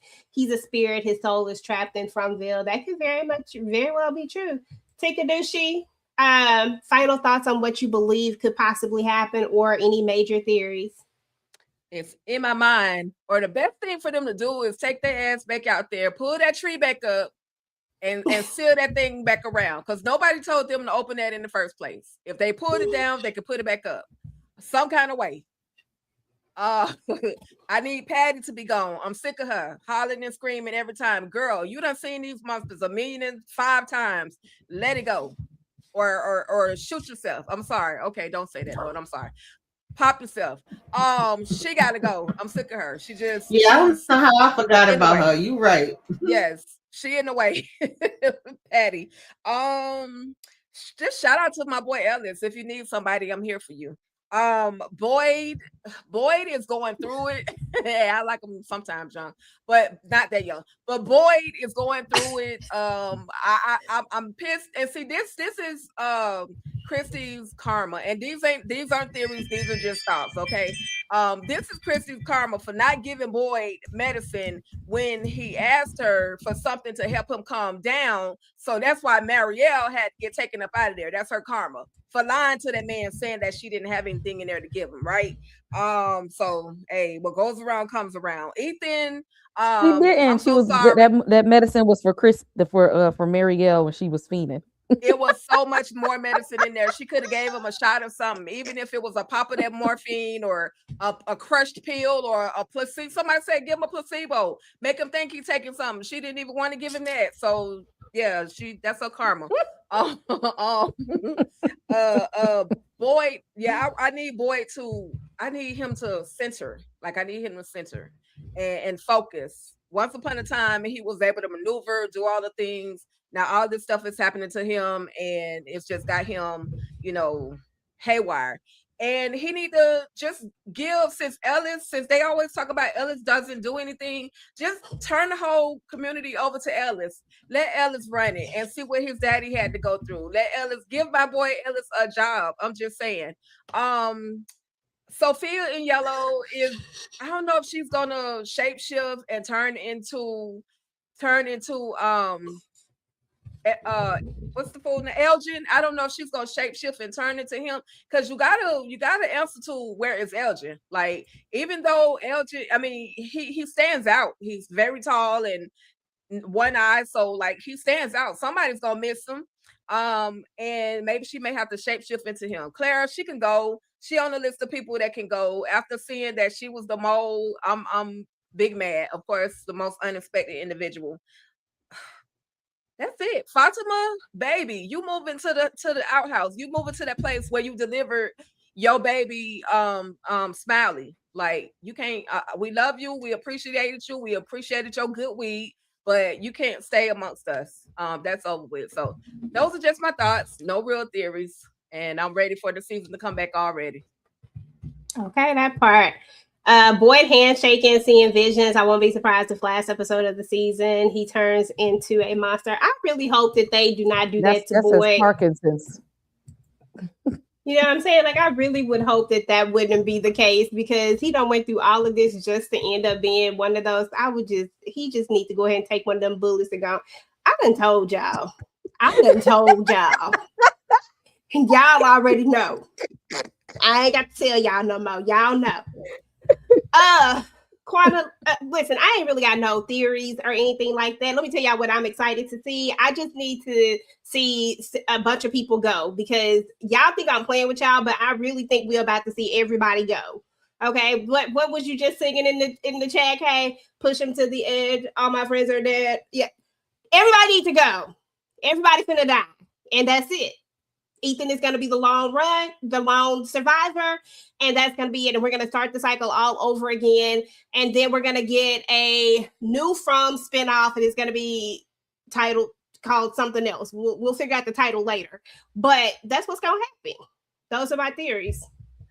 Quanta, now let's get to the real theories. Quanta, what you got? Okay, so definitely what Sophia was saying about her having lots of different things in play, right? She is trying to get the game to end faster so that she can win, right? That was one of the reasons why I think that she targeted Henry, because I feel like Henry is really pivotal in all of this, because he's the key to kind of like the cycle still being in continuation. And it should have passed on to the next boy, which was Ethan. So they got to get Victor up out of here. And that means that's good on our end, because it means Victor is still in play. So, and I feel like Victor is going to be pivotal in whatever the ceremony is that they're going to have to do to put them kids to rest. I don't know. Donna is moving a little sus. She's moving a little like Clara, doing some of the things that Clara was doing in the past that set her up to be the mole. So possibly Donna as a potential mole. Plus, we still don't know what happened to Donna when she had her heart attack and she died. And I don't like that. So I feel like they didn't tell us that for a reason. I feel like that's, we definitely are getting into Julie, I think, story walking next season, because we still have to come back to her finding her dad with, at the beginning of the season when she story walked and ran into the man in yellow and was like, oh, you again, whatever. So that's definitely, I think, coming around, and I think this is the motivation for it. And hopefully she'll realize, okay, my theory. So Victor has been saying that he draws memories of things that he's seen, and it helps him to forget it. But there were definitely things that Victor was drawing that he had not seen, and they never really have addressed it. There were times when when they first got there, and Ethan was having his vision and he was having his dream, and he woke up and he talked about seeing the spiders, and we were there. Victor had not seen them. Victor did not know them. Victor had not encountered the 4 of them yet because him and Jim was still in that RV. So how would Victor have drawn them when he hadn't seen them yet? So I think definitely that Julie can't change the past, but she can change what hasn't happened yet. If Victor taps into his ability to draw something that hasn't quite happened yet, she can story walk to that moment and keep it from happening. So that's my one theory. My other theory is we are going to lose Boyd, because I think that he's going to die. He's going to have to sacrifice himself to make sure that everyone else gets out whenever they finish, and everyone in the people who, it's not going to be everybody. We're going to have a bloodbath. I think that's going to happen. I think it's going to be down to the like 11 people we started with. It's going to get down to them, and whoever's left out of that group, and Boyd is going to die to sacrifice himself so that his son can get out, and Kenny, his 2 sons, can get out, and he's going to sacrifice himself to make sure that the spirits are at rest. Because I don't know that this place goes away when they do the ceremony. I think what will happen is it will discontinue the cycle as long as the bones stay at rest. So he's going to sacrifice himself. That's my as he should. And that's a good one. I could definitely see him doing that. Yeah, I could see him. Also, I think it was Jim who was shaking the cabinet. I meant to mention that when Donna, Ethan, and Julie was in that kitchen. Oh, I think yeah, that was Jim's spirit. He got pissed off because she sat there and she said Tabby and Jade at the same time, and he was like, "I know my wife." He started throwing stuff and shaking the cabinet because he was mad. Not Jim that came through shaking the cabinets. Okay, then. Okay, Jim, you didn't even like her in real life, and now you back. Okay, now you mad. Okay, listen, where you long live Jim. Okay, you said I'm disqualified. He said I'm disqualified. Oh my God. Oh, my bad. I ain't meant to turn it back on. Hey, you get. Oh, dang. Listen, Kay. You can't be there forever. Where your handy dandy notebook at? Where your book at? Okay, there you go. I keep that Hufflepuff on me. Keep it. Okay. What you got? What you got written in there? Quana, I'm a challenge your theory about those cabinets. I'm a challenge it. I don't know who's gonna be right. I don't know who's gonna be right, because I was thinking that at the beginning of the season too. I was thinking it was like a poltergeist, that it was Jim or Boyd's wife, because I think a lot of stuff that's been happening with Boyd has been his wife, because when they die they can't leave. They're stuck there. This is like some kind of pocket dimension that everything is there, even your soul is there. So I was thinking it was one of them, but I thought about something. Mm-hmm. What if when Julie story walks, even though the from creatures, because they are supernatural, paranormal, what have you creatures, they can see her, but what if the townspeople cannot see her? And what if at that point she story walks, she's trying to get the attention of people around her to see if they can see her, because it's like she can walk around them, but what if they can't see her? And that maybe that's her trying to figure out how to get their attention. I'm thinking that, especially like it's moments when it's her house and it's them, and especially she was having that conversation with Ethan. Maybe like that was her point, was like I'm trying to intervene here, trying to be, what can I do to make them see me? Because we don't know if when she story walks, if people can see her, or if because she's just been running into the creatures when she's out there. We don't know if they can see her yet. So I'm thinking. I thought about that the first time that it happened in the house. I was like, oh, could it be Julie story walking or either Jim? I wasn't too sure if they could see her or not, because we've seen the monsters and the man in yellow see her. So I don't know. Maybe Jim finally saw her. Maybe she's trying to figure out. Maybe she figured out a way to be seen. Because remember when they were saying she can't change the story, maybe that was because they didn't see her. Because remember when she threw Boyd that rope, he didn't see her. Mm-hmm. Yeah, she just got a rope. But that did change the story technically, because she threw down the rope. But I think that might have always was supposed to happen. That might have always been supposed to happen. What if he would have seen her? Would it have made a difference if she would have been able to speak? So I'm thinking, like, what if there's a way for her to be seen, and that if she can be seen, then she can figure out how to change the story. Because so far we don't know, because she's only been story walk. I don't know, but maybe that when she story walks, she might be trying to figure out a way. Okay, how can the townspeople see me?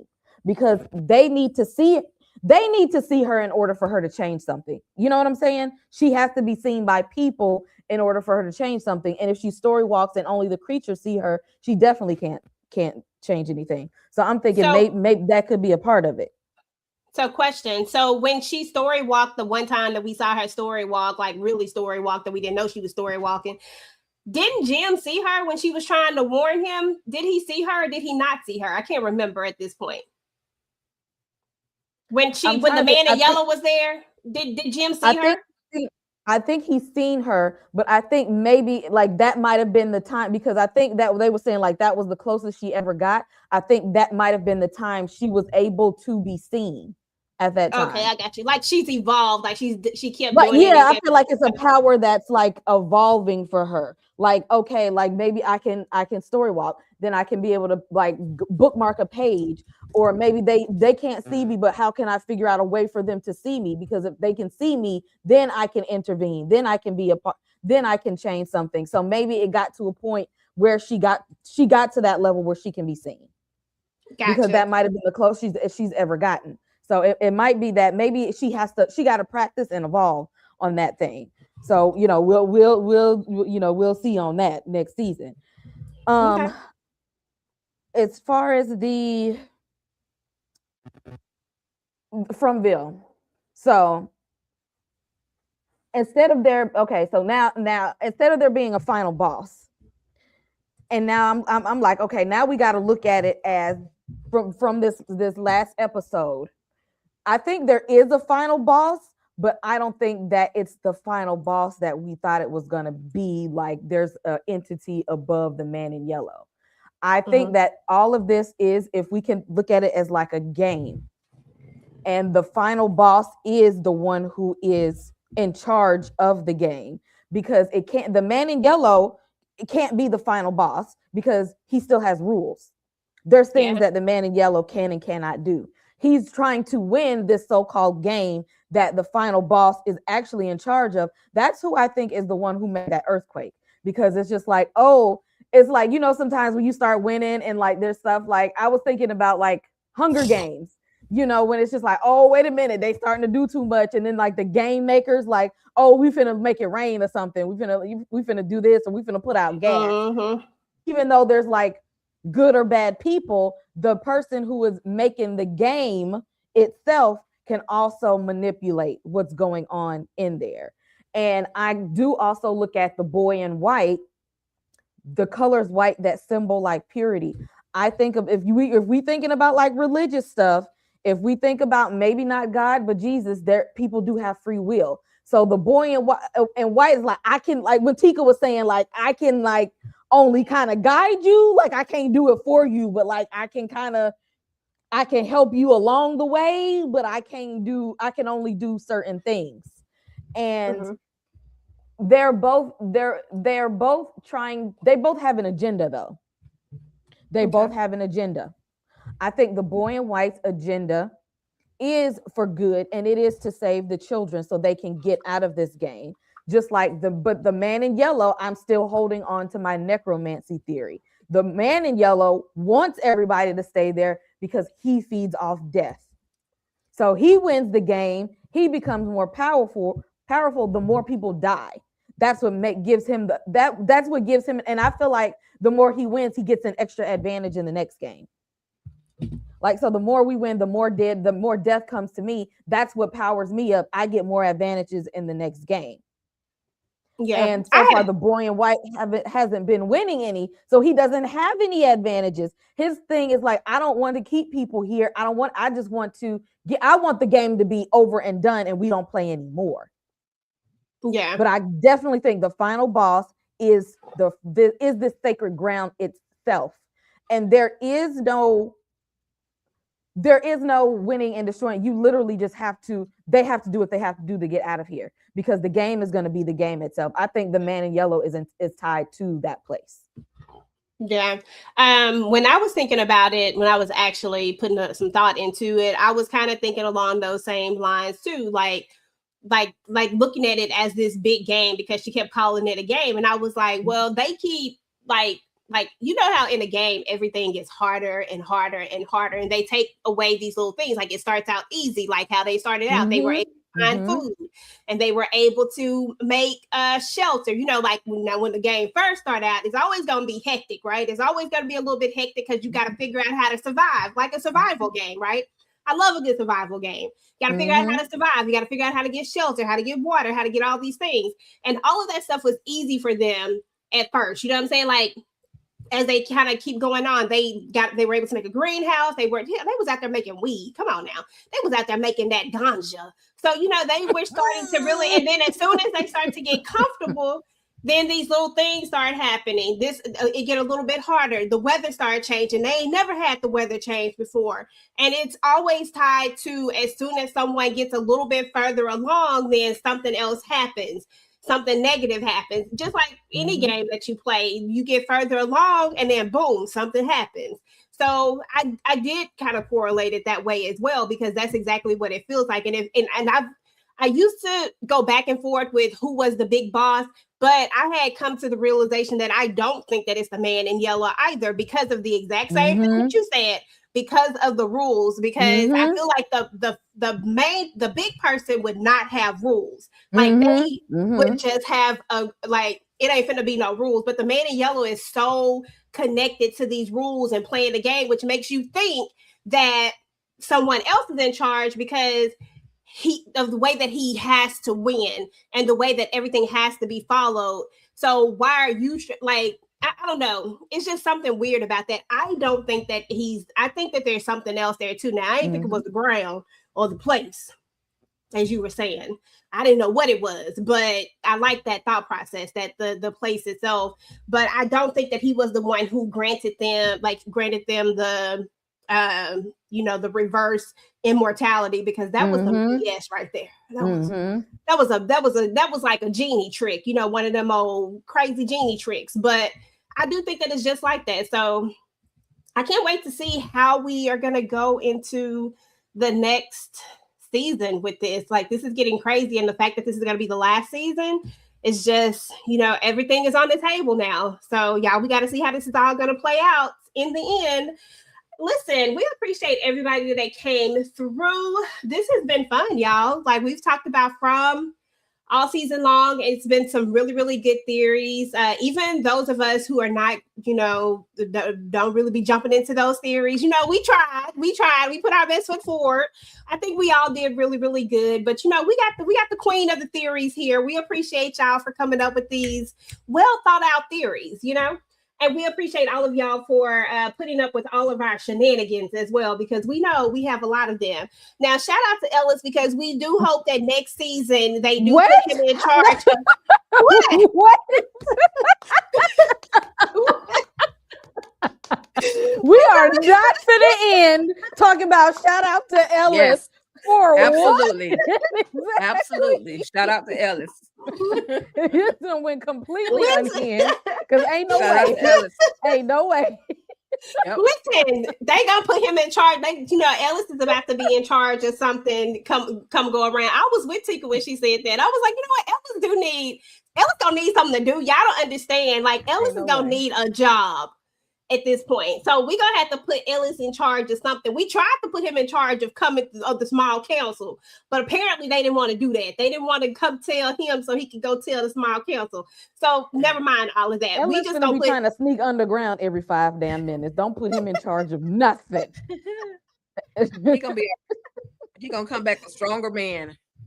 We gonna put him in charge of something. Ellis is gonna need something to do, okay? At this point, and we gotta lock Henry ass up because Henry don't need to be around nobody no more. Oh, hell no! Put Henry in damn jail and let him detox. Okay, Henry needs to go. It ain't no detoxing though. He's still blood. What is it? Blood magic. He's still jacked up from that. Either way, lock. I just know they better look at the walls real quick. Yep, all the more reason I lock his ass up. All the more reason. They better look at them walls with the quickness and realize them talisman is gone. That's the first thing that needs to happen on the first episode we come back. Okay, somebody exactly. He can be in charge of finding the talisman because somebody gonna need to go find him. Yeah. They're gonna be back to hiding in the bushes. Possible with him for protection. They're gonna be hiding in the bushes again. Exactly. But Fatima is going to protect Ellis while he go out there and look for the talisman, and I like it, and you can't convince me otherwise. That's the way it's going to happen. But yeah, now y'all, seriously though, this really has been a really good season. Honestly, I've never been one for horror like myself. Y'all know I be a little scary. Don't tell nobody. But this show right here keeps me intrigued and keep me on my toes, like just wanting more, like what's going to happen. I really, really enjoyed this show. I think all of them do such an amazing job at bringing their characters to life. And it's kind of sad that it's going to be ending next season because where's the spinoff announcement? Damn it. So my theory can come true. Where's the spinoff announcement? That's all I'm saying. But anyway, y'all, I need to know what y'all got going on y'all channels and all of the things. Tamika, if you're back, you can go ahead and start. If not, Tika Dushi, you go ahead. All right. So always fun talking. And this is new for me. I watched it, but I never really talked about it. So this was good to be able to talk about the shenanigans from Fromville. Me, none theory having, just knowing what I want to see and what might happen next. I still love the show. So anyway, coming up on my channel, All Things Ruthless, where the Ruthless Addicts reside. We got Tyler Perry's Ruthless, and they're back, y'all. Season 6 has returned. They dropped 2 total episodes. I gave y'all a half a recap. I'm gonna give y'all another half a little bit later, and then tomorrow we got the Ruthless Roundtable. It's all going down. Myself, EJ, VKJTV, and then Thursday we've got Fatima. Excuse me, the other Fatima. We got Fatima, 8:15 or 7:15. I don't know what time it is, y'all. Just stay locked into the channel. So much stuff going on, and then I'm gonna take a little itty bitty break, and then I may or may not be back for Vampire Lestat. I just got to see what my schedule is going to look like. But just stay locked into the channel, All Things Ruthless. Again, I'm Tika Deshawn. For those of y'all that don't know me, shout out to all the drama-filled people that be coming through the chat sometimes, getting emotional. Shout out to y'all. Shout out to the good people, the positive people, the people that came through with all the hype energy. We love y'all for that. I love y'all for that. And I'm just waiting to see how the next season is gonna fall out. That's pretty much it, EJ. And we still got Talk That Talk Media. At some point, we're gonna come back together and bring y'all some Talk That Talk content. Okay, that part. I will be dropping the Vampire Lestat probably tomorrow, most likely. So definitely check that out. What episode is it? 3? Was it Toronto? 4. I think it's Toronto. 4. Well, no, the reaction we did, our reactions are 1 episode behind. So 3 then 3. Because we didn't get a chance to do 4 because somebody had their wires crossed. It's all good. So definitely check that out, y'all, and y'all can see exactly how we reacted to the episode. But Kwanga, what you got going on your channel? I just dropped my Vampire Lestat recap for episode 4. I'm going to be dropping a follow-up to season 4 finale video for from all the things that were answered, because people want to act like nothing got answered in the episode. So I'm about to make a video specifically to these are all the answers we got. So y'all stop acting like nothing happened. And and my recap and just like in memoriam for The Bear, because it was a beautiful season of television and it went out. You know, we didn't get our Sid Carmi, but I'm okay with how it ended. It was truly beautiful. So, yeah. That's what's up. I'm gonna have to check out that show. It's been on my list for a long time, but I ain't never made it to it. It's absolutely gorgeous. Really good. Okay. That might be something. Look, I always got to throw Tika in there. That might be something me and Tika have to go do reactions to. Just take your blood pressure medicine before you. I was just gonna say, because especially them first 2 seasons be having you stressed, blood pressure through the roof. Oh, that sounds like my kind of stuff right there. Then, Tamika, you back? Okay, I don't think she's back yet. Okay, what you got going on your? Oh, never mind. She here. Okay, what you got going on your channel, Tamika? Right now it's just the panels. I didn't do any of my recaps that I was supposed to do. Wasn't feeling too hot, but I will be on the panels for the ovals, the Team Shot and Raising Cane. And I may put out something about Vampire Lestat because I didn't get to join the ladies for that, and I still got to do my Love After Lockup. But that's about it. Like all the channels, comment, share, subscribe, do all of the things. Appreciate it. Yes.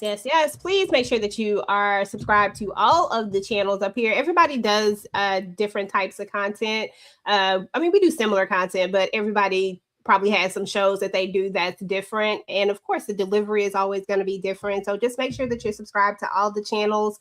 Make sure that you like the video on everybody's live. If it gives you the hype button, definitely hit the hype button and do all the things. We really appreciate it, y'all. It really, really helps push us out into the algorithm and helps to build our channels and things. As far as my channel is concerned, I have, did I go? Kay, did you go? Kay, my bad. Okay, what you got going on your channel? Make sure y'all go run it back for our Vampire Lestat discussion yesterday, because I feel like y'all owe Armand an apology, because that man is really trying to heal. Y'all need to respect when somebody is going on their healing journey and trying to become their best self and be a better person. So y'all need to go. Y'all need to apologize to him, because y'all didn't believe he was trying to get real help, and y'all need to let him do his 9th step on the 12 steps. Okay. He should be vindicated after the episode 4. I just want y'all. No, man. Why you over there laughing? Y'all need to take his healing seriously. And Quana, I know you're not down there shaking your head to this foolishness that she's talking about over here. No, I was about to type in the comments. I got your back, Kay. I got your back. No. I knew somebody else was me. Y'all let that man apologize. Okay? If Louis is allowed to be a bird, Armand can be a bird too. It's okay. Oh no, we're not gonna do that about Louis. Hold up. Not Louis. Y'all know how I feel about Louis, but Armand. Yeah, Louis is higher on my list than Armand. Okay, because Armand is like down here. I cannot believe that we are really thinking that this was a real apology tour. This was not. You ain't see how that man was looking at him to take that shower? Okay, I just want to know why he looking so dusty right now. Why is he looking so dusty? What's wrong with him? He is going through his healing journey. Sometimes you got to get yourself together before he's going in the cocoon. You got to come back out of butterfly. Okay. Yes. Right now. See? Okay. You know what? I came with y'all too. As a matter of fact, let me just go ahead and do that.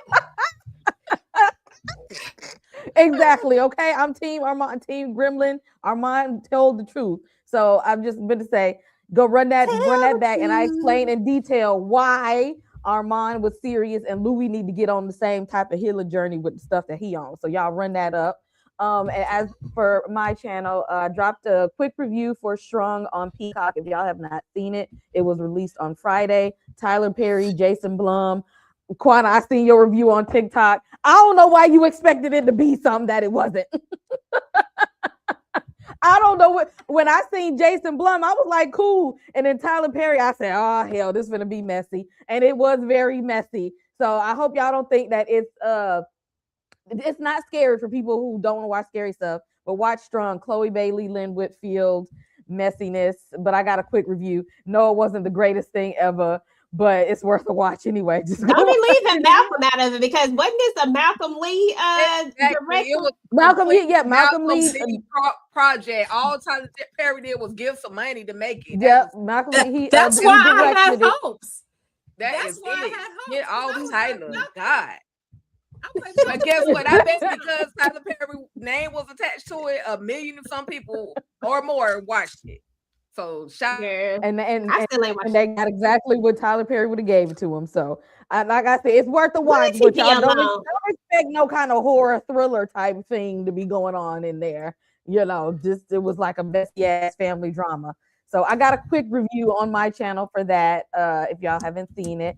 And from reviews, y'all, as we say goodbye to Elgin and Mariel, I had some final thoughts and questions for those actors. The interview is pinned in the comment section, and it's in the videos of on my channel. It just posted today, along with cast interviews with the actors who play Fatima, Donna, Victor, Henry. Y'all go and check out those from cast interviews on the channel to see what they had to say about their characters and how they feel like the show is going and their perspective and everything like that. What we got? Raising Kanan before we get to Raising Kanan on Friday, House of the Dragon tomorrow. That was quite an episode. Okay, shouts out to Get Shit Done Damon, my guy. So House of the Dragon fans, come on right back here tomorrow with us. And make sure you hit like and subscribe on everybody's channel. Push us out to the algorithm. And if you like any shows that you have heard about here, between Interview with the Vampire, House of the Dragon, we just Raising Friday, y'all just channel. Yep. Make sure y'all are subscribed to all the channels. We do a lot of shows and panels between all of us. There's something going on for sure. So yeah, as far as my channel is concerned, I mean, most of the stuff is going to be panel stuff.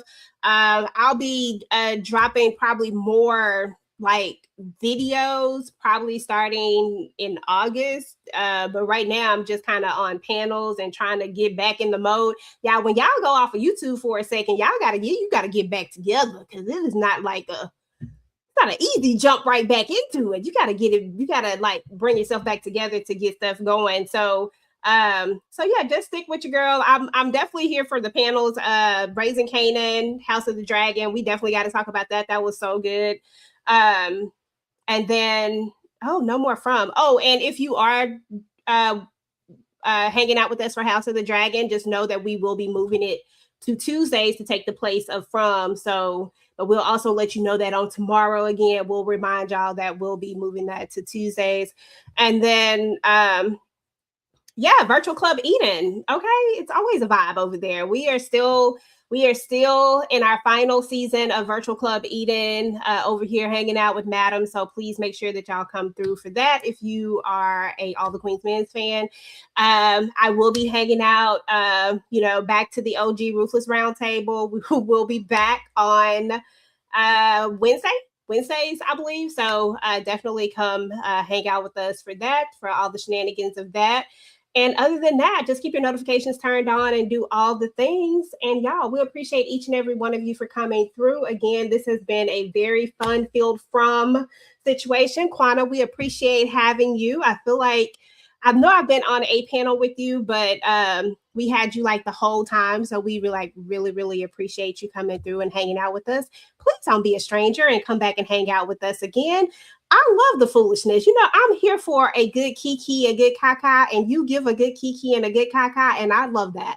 So definitely please come and hang out with us again. Other than that, y'all, we're about to get up out of here. Make sure again that y'all have liked, shared, subscribed, all the things. If you're watching this on the replay, please drop down and type in #replay squad. Let us know that you came through and let us know what y'all thought about this episode. Is everybody gonna die? That's all I need to know. Type it down in the comments and let me know if you agree.